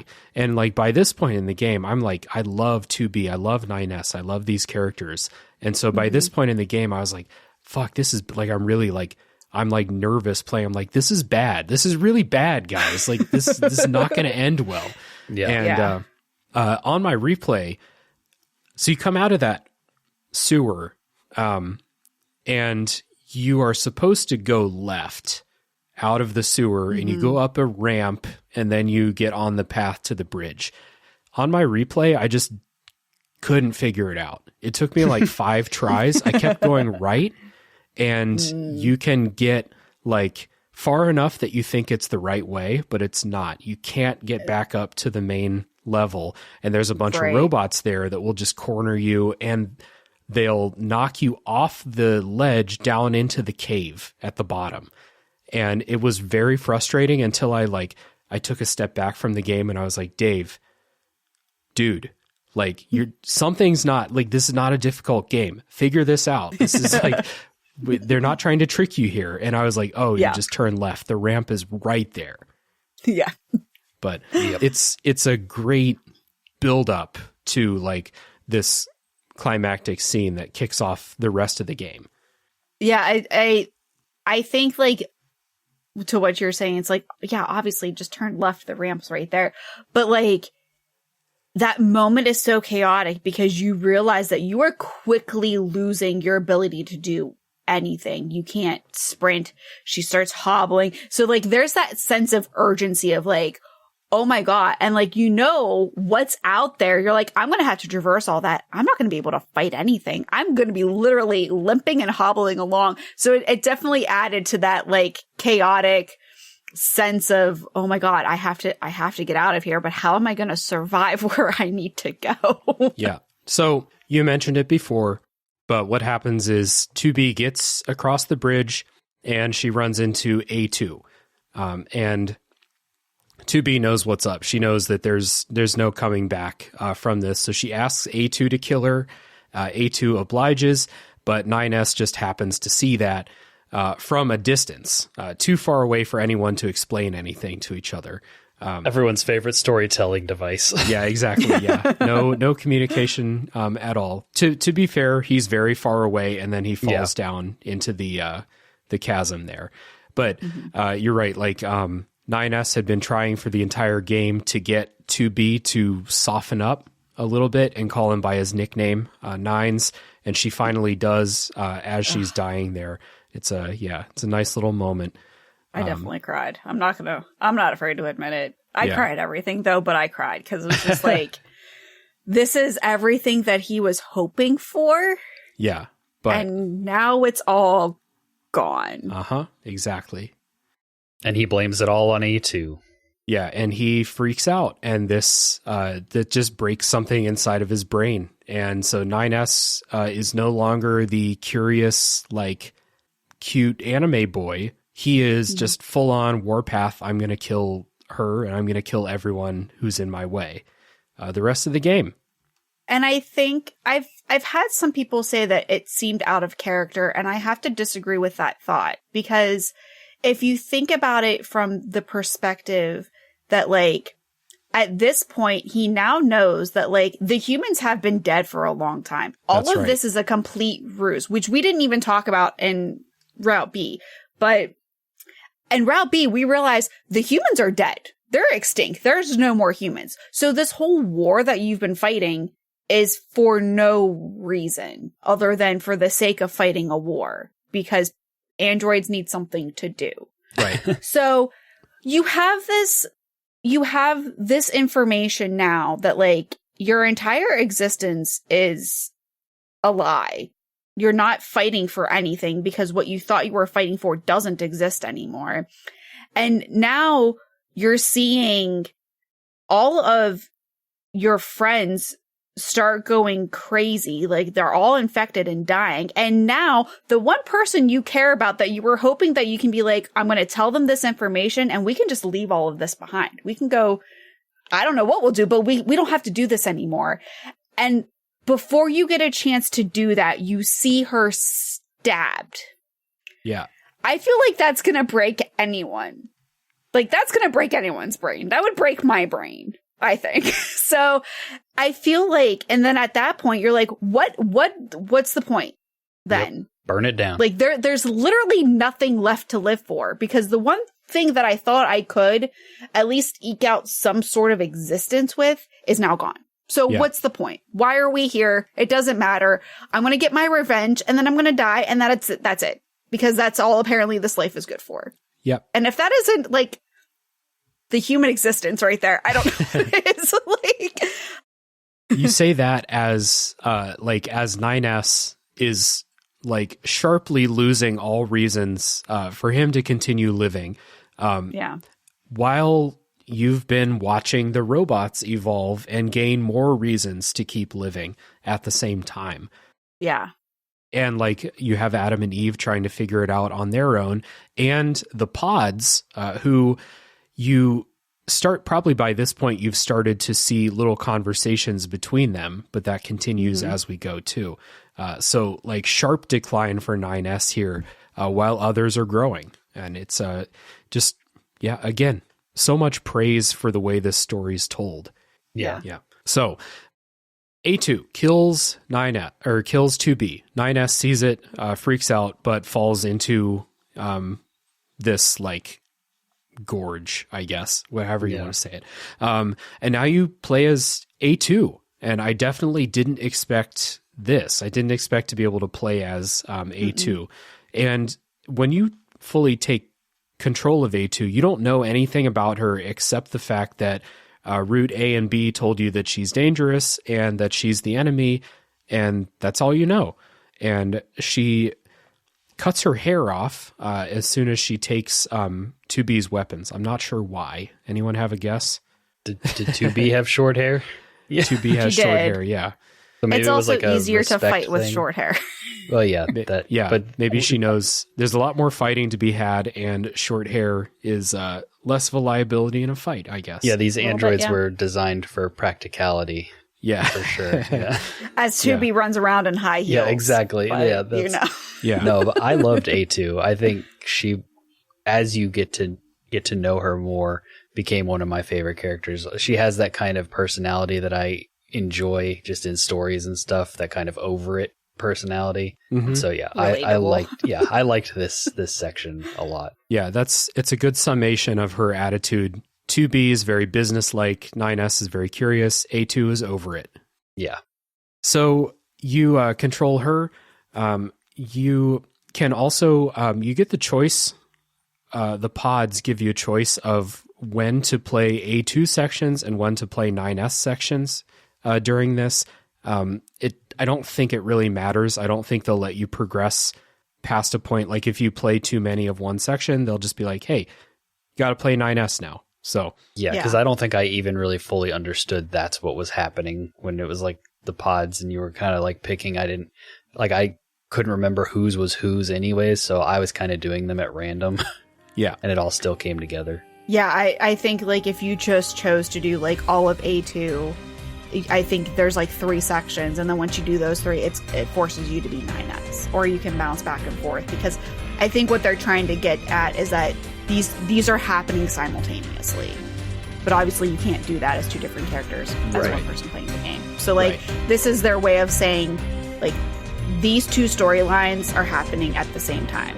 Yeah. But you're just going to get to pick which one you're going to go down right now. But you're going to don't worry, you're going to go to the other path too at some point. Yeah.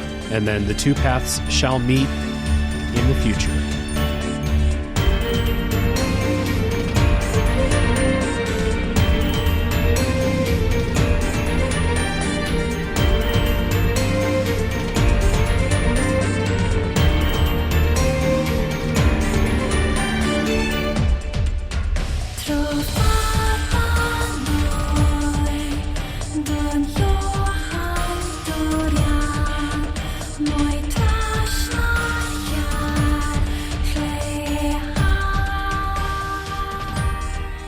One of the most affecting scenes in this Route C for me was when A2 kind of gets to know Pascal a little bit like standoffish at first, because that's how she is, and then you are on a mission to help Pascal at the factory, I believe, right?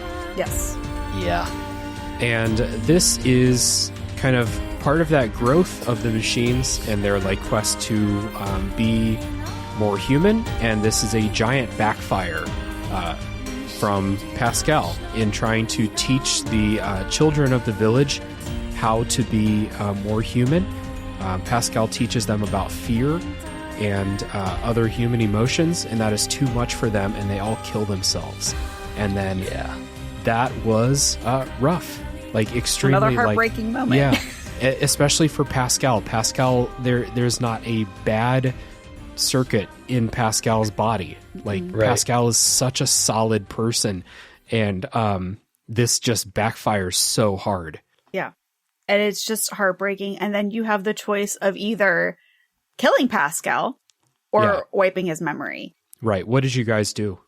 I wiped his memory. Yeah, I didn't kill him. I didn't have the heart to kill him. But if you wipe his memory, he goes back to the village. And then he actually sells you the body parts. I don't know if you've noticed that. That is what I did, because I remember that happening. Yeah. And it's like, oh, this he goes is back to the village. worse. He's like, what is all of this stuff? Why is all of this stuff here? And then you can look and you can actually buy machine parts. And I think the implication is like, he's just picking them up and like, oh, if you need an arm, here's an arm. Yeah. That's Which brutal. Is just, again, Yoko Taro has a way of telling the story to make you feel like a complete asshole and stab you in the heart. And you go back for more and you're like, what else do you have for me? Yeah. Because there's still more game to play. So what else? How else am I going to feel like a piece of crap today? Yeah, exactly. My first playthrough. Go ahead, Andrew. I was going to say, from the moment that 2B dies, there's not really another kind of happy thing in this game. Like, it just kind of just keeps on spiraling down. It's like, oh, well, surely it can't get any worse than this. And then it starts raining, that whole classic joke. That is like the last third of this game is like, oh, what's next? Just another punch to the gut.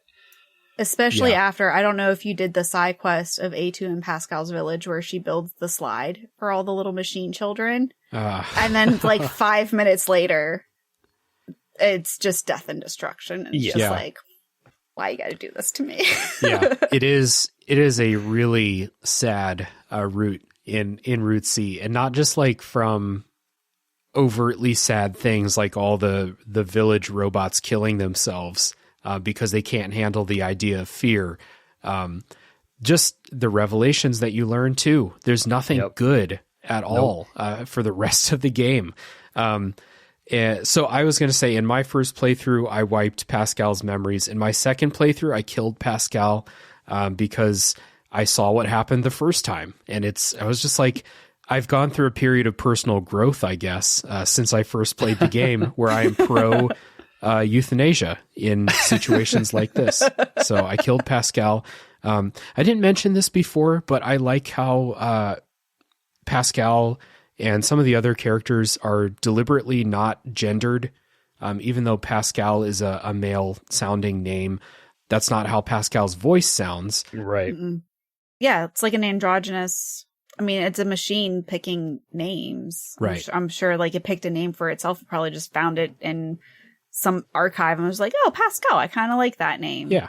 Without any implication of what that means, which is, again, a commentary on names and how people perceive themselves. Yeah. And I said it before, this is a game where names are really important. If you want to dig, which I know the name Pascal from science, but I didn't dig any further than that. But there are people on YouTube, there are like excellent like breakdowns of so many of the side characters and their names and what their names mean. Yeah. This is a game for people like that. So anyway, I was kind of hinting at this before, but the other thing you find out like right after this is that not only are the aliens dead, not only are the humans dead, not only was like Yorha basically just a thing to keep the androids busy because they need a purpose. They're also made from reused machine parts. So they're like just the wall that has been separating the androids from the machines the whole game fully crumbled. They are almost exactly the same thing. They're just more purpose built, maybe more well constructed. Yeah, right. I guess. Yeah. That was another one of those moments where you're like, I'm sorry, what did you just say? Like, did I hear that right? That like our essential being is actually from a machine part? And we've been man, I'm a terrible person. Yeah. I've been murdering these things for 60 hours at this point. Right. So this is why the next thing I had here is why I had figured that Devila and Popala are important in the story of Replicant. Because because of this thing. And this is a spoiler for the story in Nier Replicant as far as big spoiler, Katie? Yes. Yeah. But it's in this game. So if you're listening to this, I think if you play this game first, you know that it's already related to Replicant. So you're going into it with that knowledge.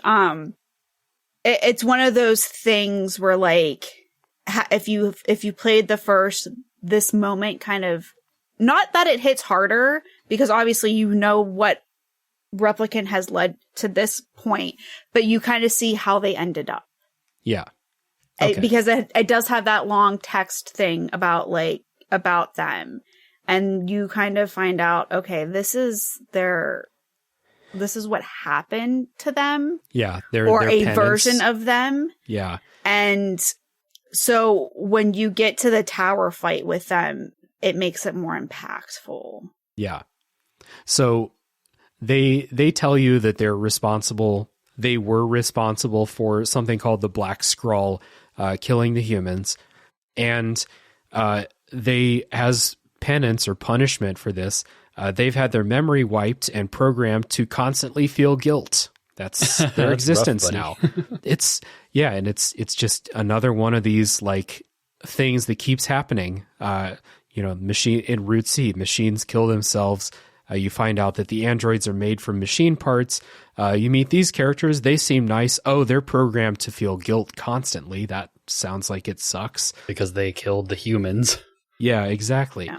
And it's one brutal thing after another. Then you go in the tower, going through the tower as 9S and 2A, or A2 following 9S, I think. 9S goes into a room and has to fight a room full of 2Bs, which was certainly not fun for him. No. That was, again, just like salt on the wound of all of this. And I think even just fueled his spiral even more. Yeah, this section felt very chaotic. Like, I really kind of felt like I was in 9S's like headspace because it was just so out there. This is also the section I was talking about, alluding to earlier, where I had to drop the difficulty because there was one specific hacking minigame towards the end of this that I just could not get. It just, I know exactly which one. It was driving me nuts. And so I just went in, dropped it to easy, like nuked it. Like dropping the difficulty was a significant like change.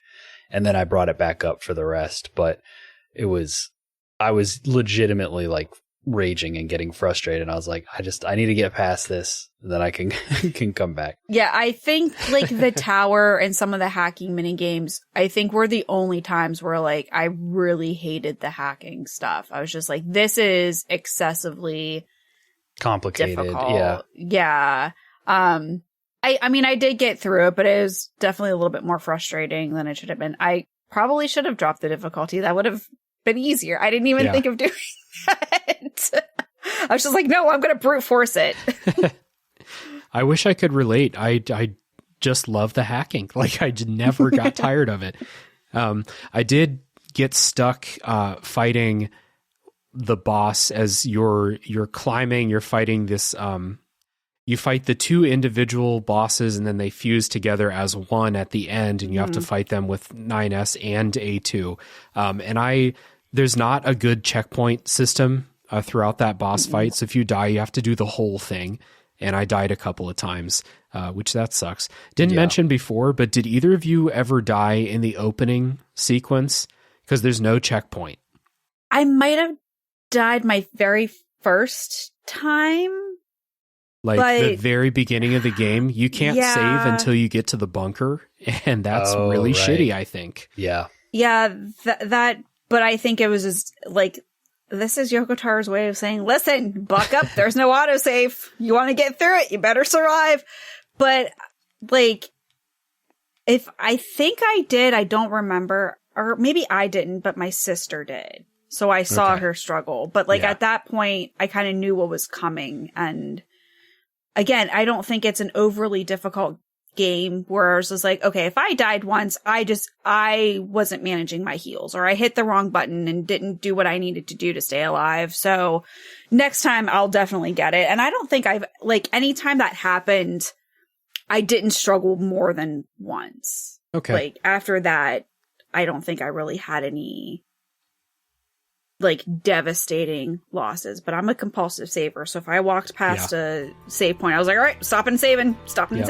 Me too. Anytime I saw a little thing like within the saving range, I was like, all right, doing a quick save, because I hate losing progress. But I don't think like overall I didn't struggle too much with it. That's good. Yeah. So back to the tower.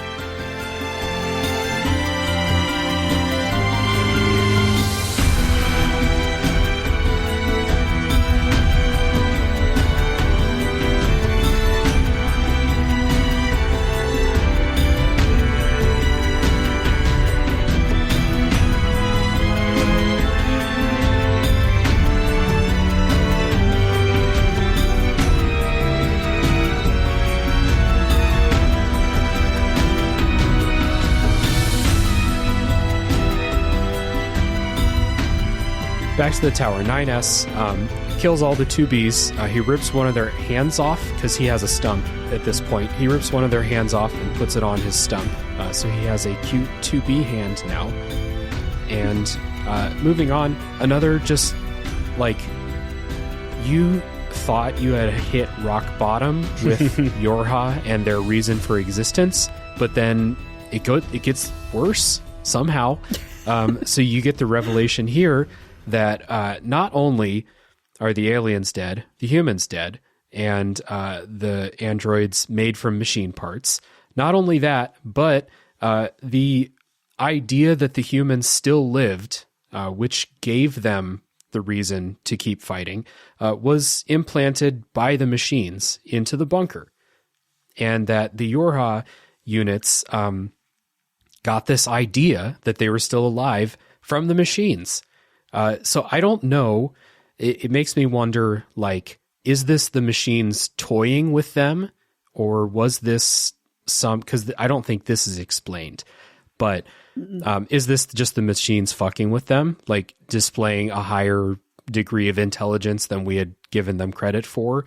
Or was this just something else entirely? I'm not sure. Yeah, that I think, and that's a good question. And you could probably have an entire podcast episode on just I'm that sure question. someone has. Yeah. Yeah.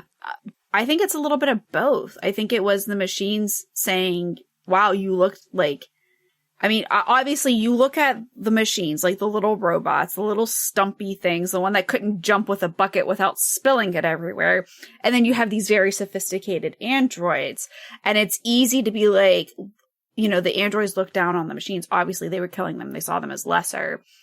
For then to the machine to be like, we're the reason that you even have a purpose or that you're doing anything. Yeah. So it's definitely a big, you know, mind warp right there with that. But also, there is no purpose. Well, because it's why not? Why not mess with it? Because you can. And I think, like, I think that's kind of what gets Yoko Taro off is like, I think like he makes this and he's like, there's really no purpose, but he enjoys seeing people try to twist and find purpose in things other than because why not? Because I can. Yeah.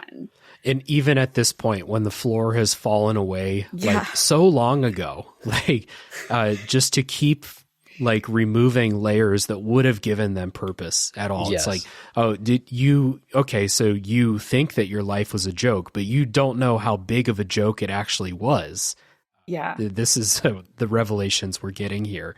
So it's, and I think it goes to show that humans will find purpose in anything, that they will search and twist facts and situations so that they feel like there's a purpose for it. Yeah.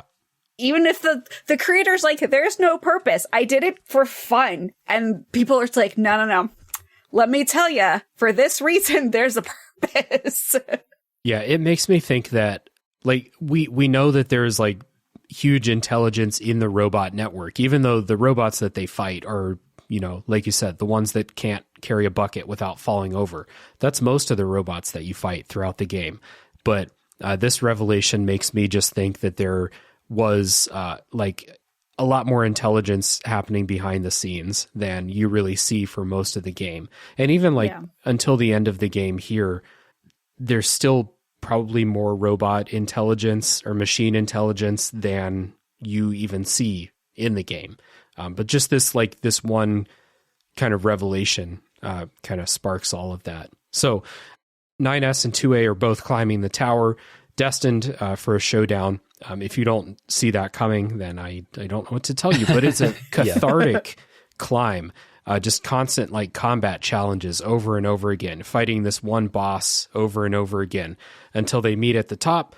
The bosses fuse together. You have to fight A2 and 9S have to fight together to kill that boss.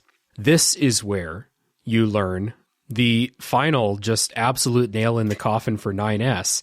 9S is just, none of the revelations in this game are kind to 9S. The entire purpose of 2B, 2B is a specialized version of a different model of android. Her entire purpose was to kill 9S when he discovers the truth of it all, because 9S is too smart for his own good. And so they created 2B to keep killing him over and over again, and that's why 2B says at the end of Route A, it always ends this way. Yep, it came full circle. And if that didn't have you crying, I don't know what will. Katie's just like crying the whole like last like 15 hours of this game. Yeah. It's, I mean, because like, if that isn't an ultimate of like, what did I just experience moment? Like, there's no words for that because I don't think you could really see that coming. No. Because they experience these revelations together throughout the story, 2B and 9S. And it makes you really think about all those times when they were like, let's do that black box explosion. And 2B's like, yeah, okay. I mean, this is my job anyway. So here we go. Right. And I think it definitely adds to her coldness because I mean, we get the feeling that this has probably been going on for years, hundreds of years, thousands of years. Like, we don't know how long the Yorha project's been going on, but it's been going on a long time. So we get the implication that she's had to do this over and over and over. And obviously they're androids with some, like, they're mimicking humans. So she does start to develop these feelings, but then she has to kill him. And everything that they experience together is now wiped away. And she's starting over. And you can see that, like, at the beginning, she's very cold and aloof, but, like, as they experience stuff together, she starts to soften a little bit and becomes more akin. And then it ends in a tragedy where she has to kill him, and she kind of has to do it all over again. And it's just, that's heartbreaking. It's just utterly heartbreaking, but such good storytelling because you don't see it coming. No, that absolutely blindsided me. Yeah. And it does make you think back on all those times, especially like in the opening hours of the game when 9S is like, you can call me Nines. Like, my friends call me that. And she's like, no, 9S is fine. Yeah. No. She's trying not to get attached. Yeah, for sure. Yeah. I think she even says, like, this, even in the moment, it felt like a robotic line where she was like, emotions are not permitted. And I was like, okay, like, your robot's fine. I get it. But then later when you find out, like,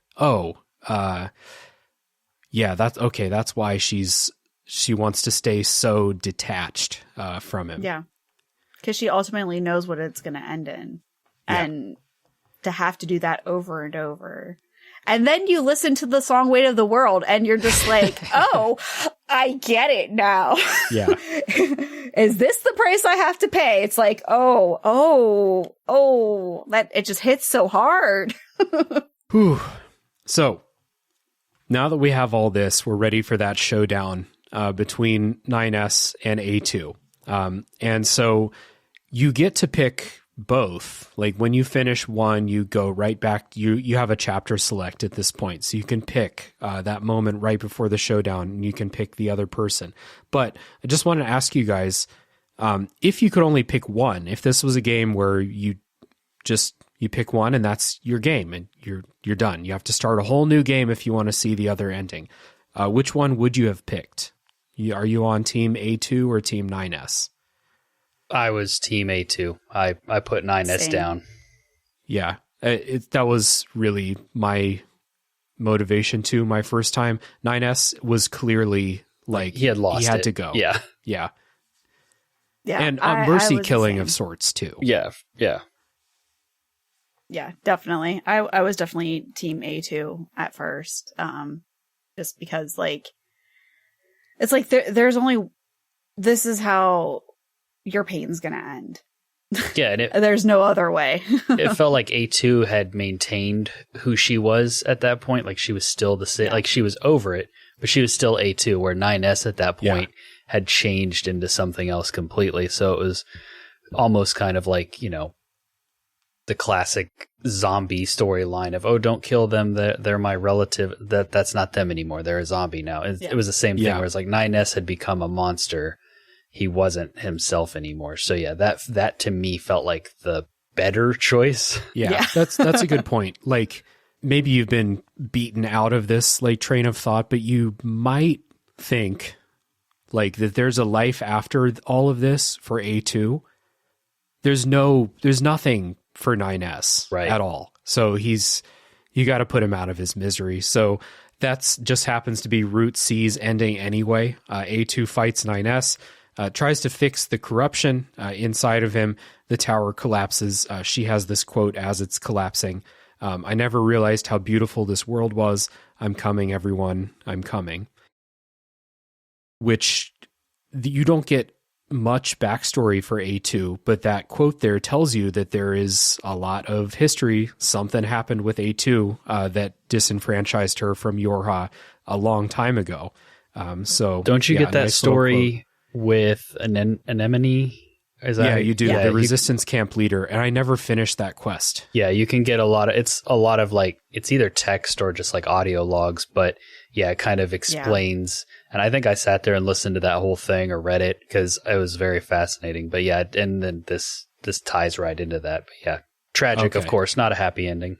No, of course not. So that's Route C. You see the credits, and then you can load up again and do the other side of that fighting as 9S. when you beat A2, by the way, I like how these fights are not difficult at all. Yeah. It's easy to take out 9S. It's easy to take out A2. This is a story moment, and the fights are almost secondary. I think that's really good because given the two of them, like A2 would be really difficult for 9S to kill, I think. And when you're fighting 9S, he does try to hack you and stuff, and I like that. Yeah. I like that as like a mechanic. But anyway, so 9S is ending. A2 remembers 2B's last words, which were to take care of 9S. Both of them run each other through with their swords. 9S dies very brutally. Like, he has a pretty extended, protracted, like, painful death animation. It's pretty brutal. I think that was a little much. Just, again, nothing good for 9. He can't even die in a quick fashion. So the tower, turns out the tower was an arc. Adam invites 9S onto the arc. You can accept or decline as the arc launches off into space. I don't remember why an arc needs to be launched into space. There's no humans. It's just kind of consciousnesses inside androids or whatever. But why not? It's a video game, so I accept. Yeah, I just assumed it was left over from when they were traveling to the moon or like it was a contingency plan that was left over. And so now the androids are using it. Yeah. That's what I got from it. So that's ending D, and route E is very, very short. Actually, I mean, people want to say you have to play the game 5 times. You play the game 3 times. Yeah. 2 of them are completely different, and one of them you replay with different context, different character, different mechanics, and then ending D and E are really fast. You can knock them out in half hour or less, and that's counting watching the credits. Yeah, that's what I always tell people, like, especially once they heard like Replicant, you do end up replaying parts of the game over and over. But I was like, no, with Automata, they have chapter select. You can literally go to the final battle, choose the other person that you didn't choose the first time, and get the ending. Like, you can, once you get to that final battle, you can knock out C, D, and E within 45 minutes tops. Yep. Absolutely. So, all throughout the game, you've been getting these conversations between the pods, especially in Route C. And the pods have been gaining their own consciousness and their own desires and stuff like that. So their desire to revive 2B, 9S, and A2 puts you into ending E. And this, you want to talk about, like, there are lots of scenes in the game that make me emotional, but I cannot get through these credits without crying. I can't do it. And it's the song. The Weight of the World is like just it's an insanely emotional song. Yeah. So you play through the credits, and it's a shoot 'em up version of the credits. And lots of games have done this before. I remember Super Smash Brothers Melee, I think, had this in the credits. Oh yeah. All of them do. Really actually. Fun. Yeah, so you're shooting through the credits, and it's taking a while, and it starts to get really, really difficult. And you start to die during it because it's just too hard. Like, I think they programmed it to be basically impossible. You start getting messages that come up that ask you, and I'm not sure if it's asking you, the player, or you, like the pods or something like that, asking you questions like, was it all meaningless? Is this too difficult? Do you want to give up? Stuff like that as you keep dying over and over again. I actually don't know what it does if you say yes. Like, it's like, do you want to give up? Just yes, and then remember. It's over. I don't know.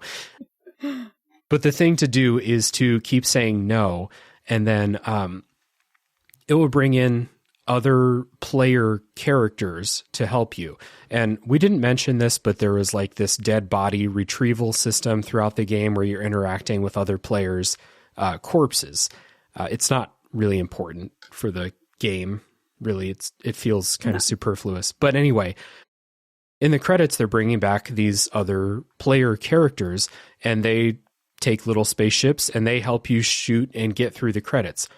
all the while you're struggling against this, all the while Weight of the World is playing on repeat in all the different languages. And it is just super fucking emotional. Like, and that's not even talking about what happens at the end of the credits, just this whole experience of struggling through it. Yeah, who It's knew so credits good. could be so emotional? I know, right? Oh my gosh, yeah. It's like even the credits are good. Yeah. Like, and the act of going through the credits was more emotional for me than watching the last scene when like A2 and 9S kill each other. Yeah. Yeah. You know? So they have this thing at the end when you make it through the credits. They ask you if you want to delete your save data in order to put your player into one of those spaceships and help someone else get through the credits. I read that they originally wanted to make this be like a players would come help you that were from countries that your country was at war with.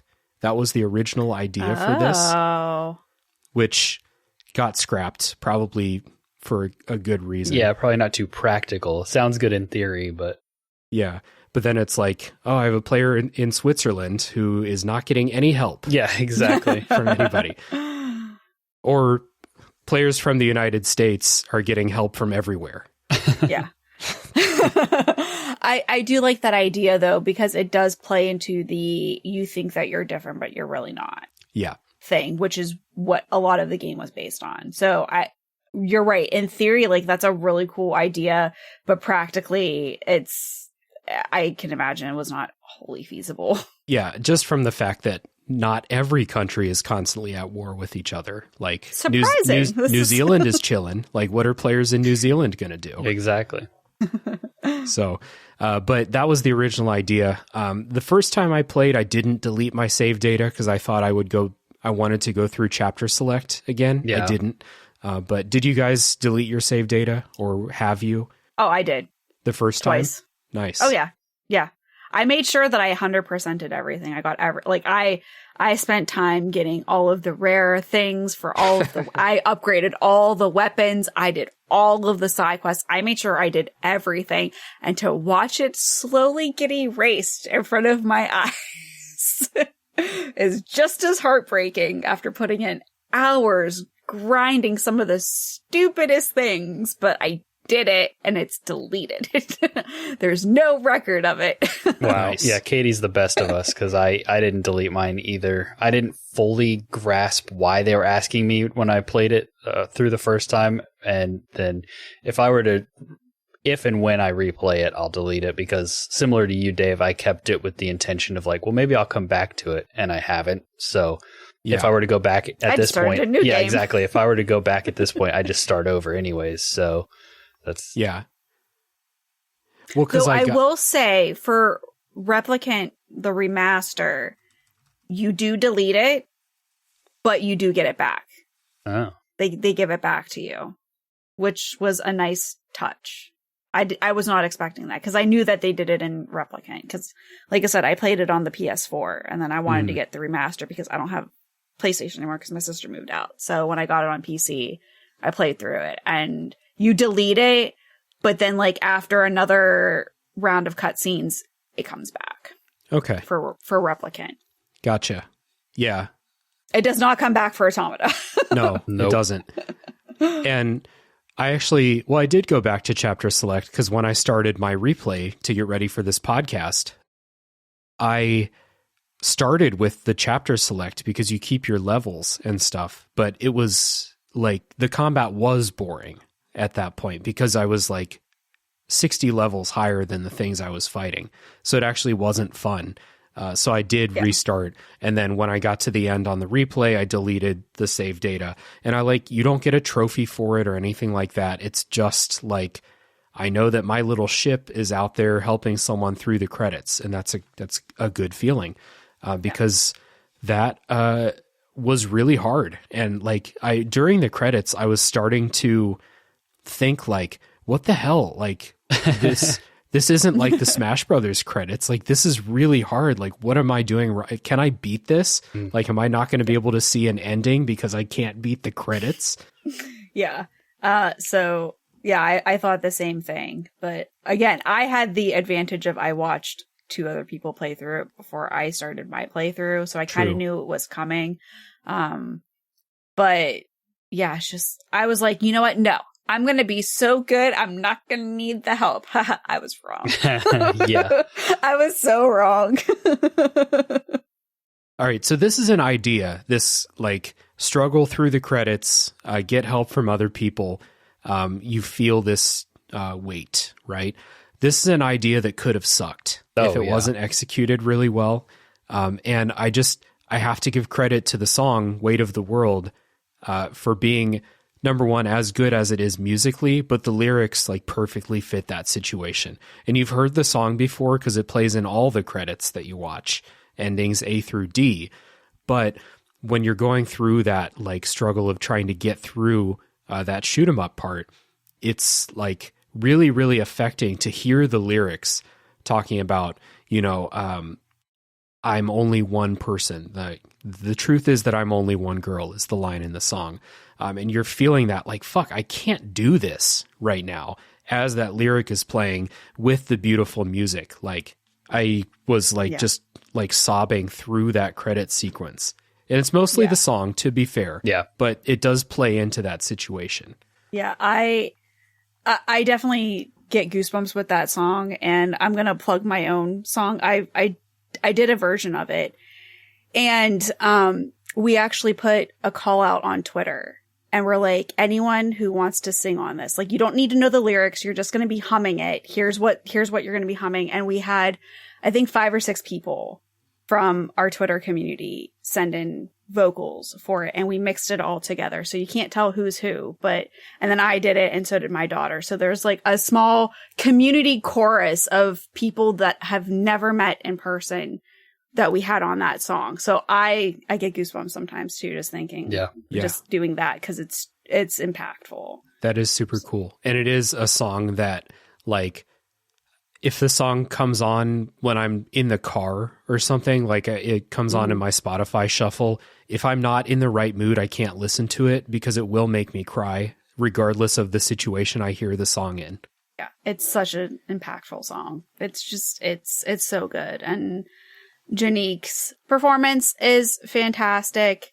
I wish I knew Japanese so that I can understand, because the Japanese lyrics are not the English translation. They're sung from the perspective of 9S. So I've read the translation, but it's like one of those times where, like, I wish I could understand Japanese because like that would just give it even more powerful, more meaningful. But it, again, just shows just like how much they put into the music and how much the music adds to the game. Yeah.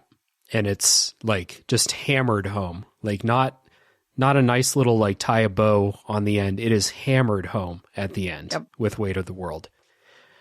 Whew. Yep. Yep. All right, guys. We made it. We did it. Woo.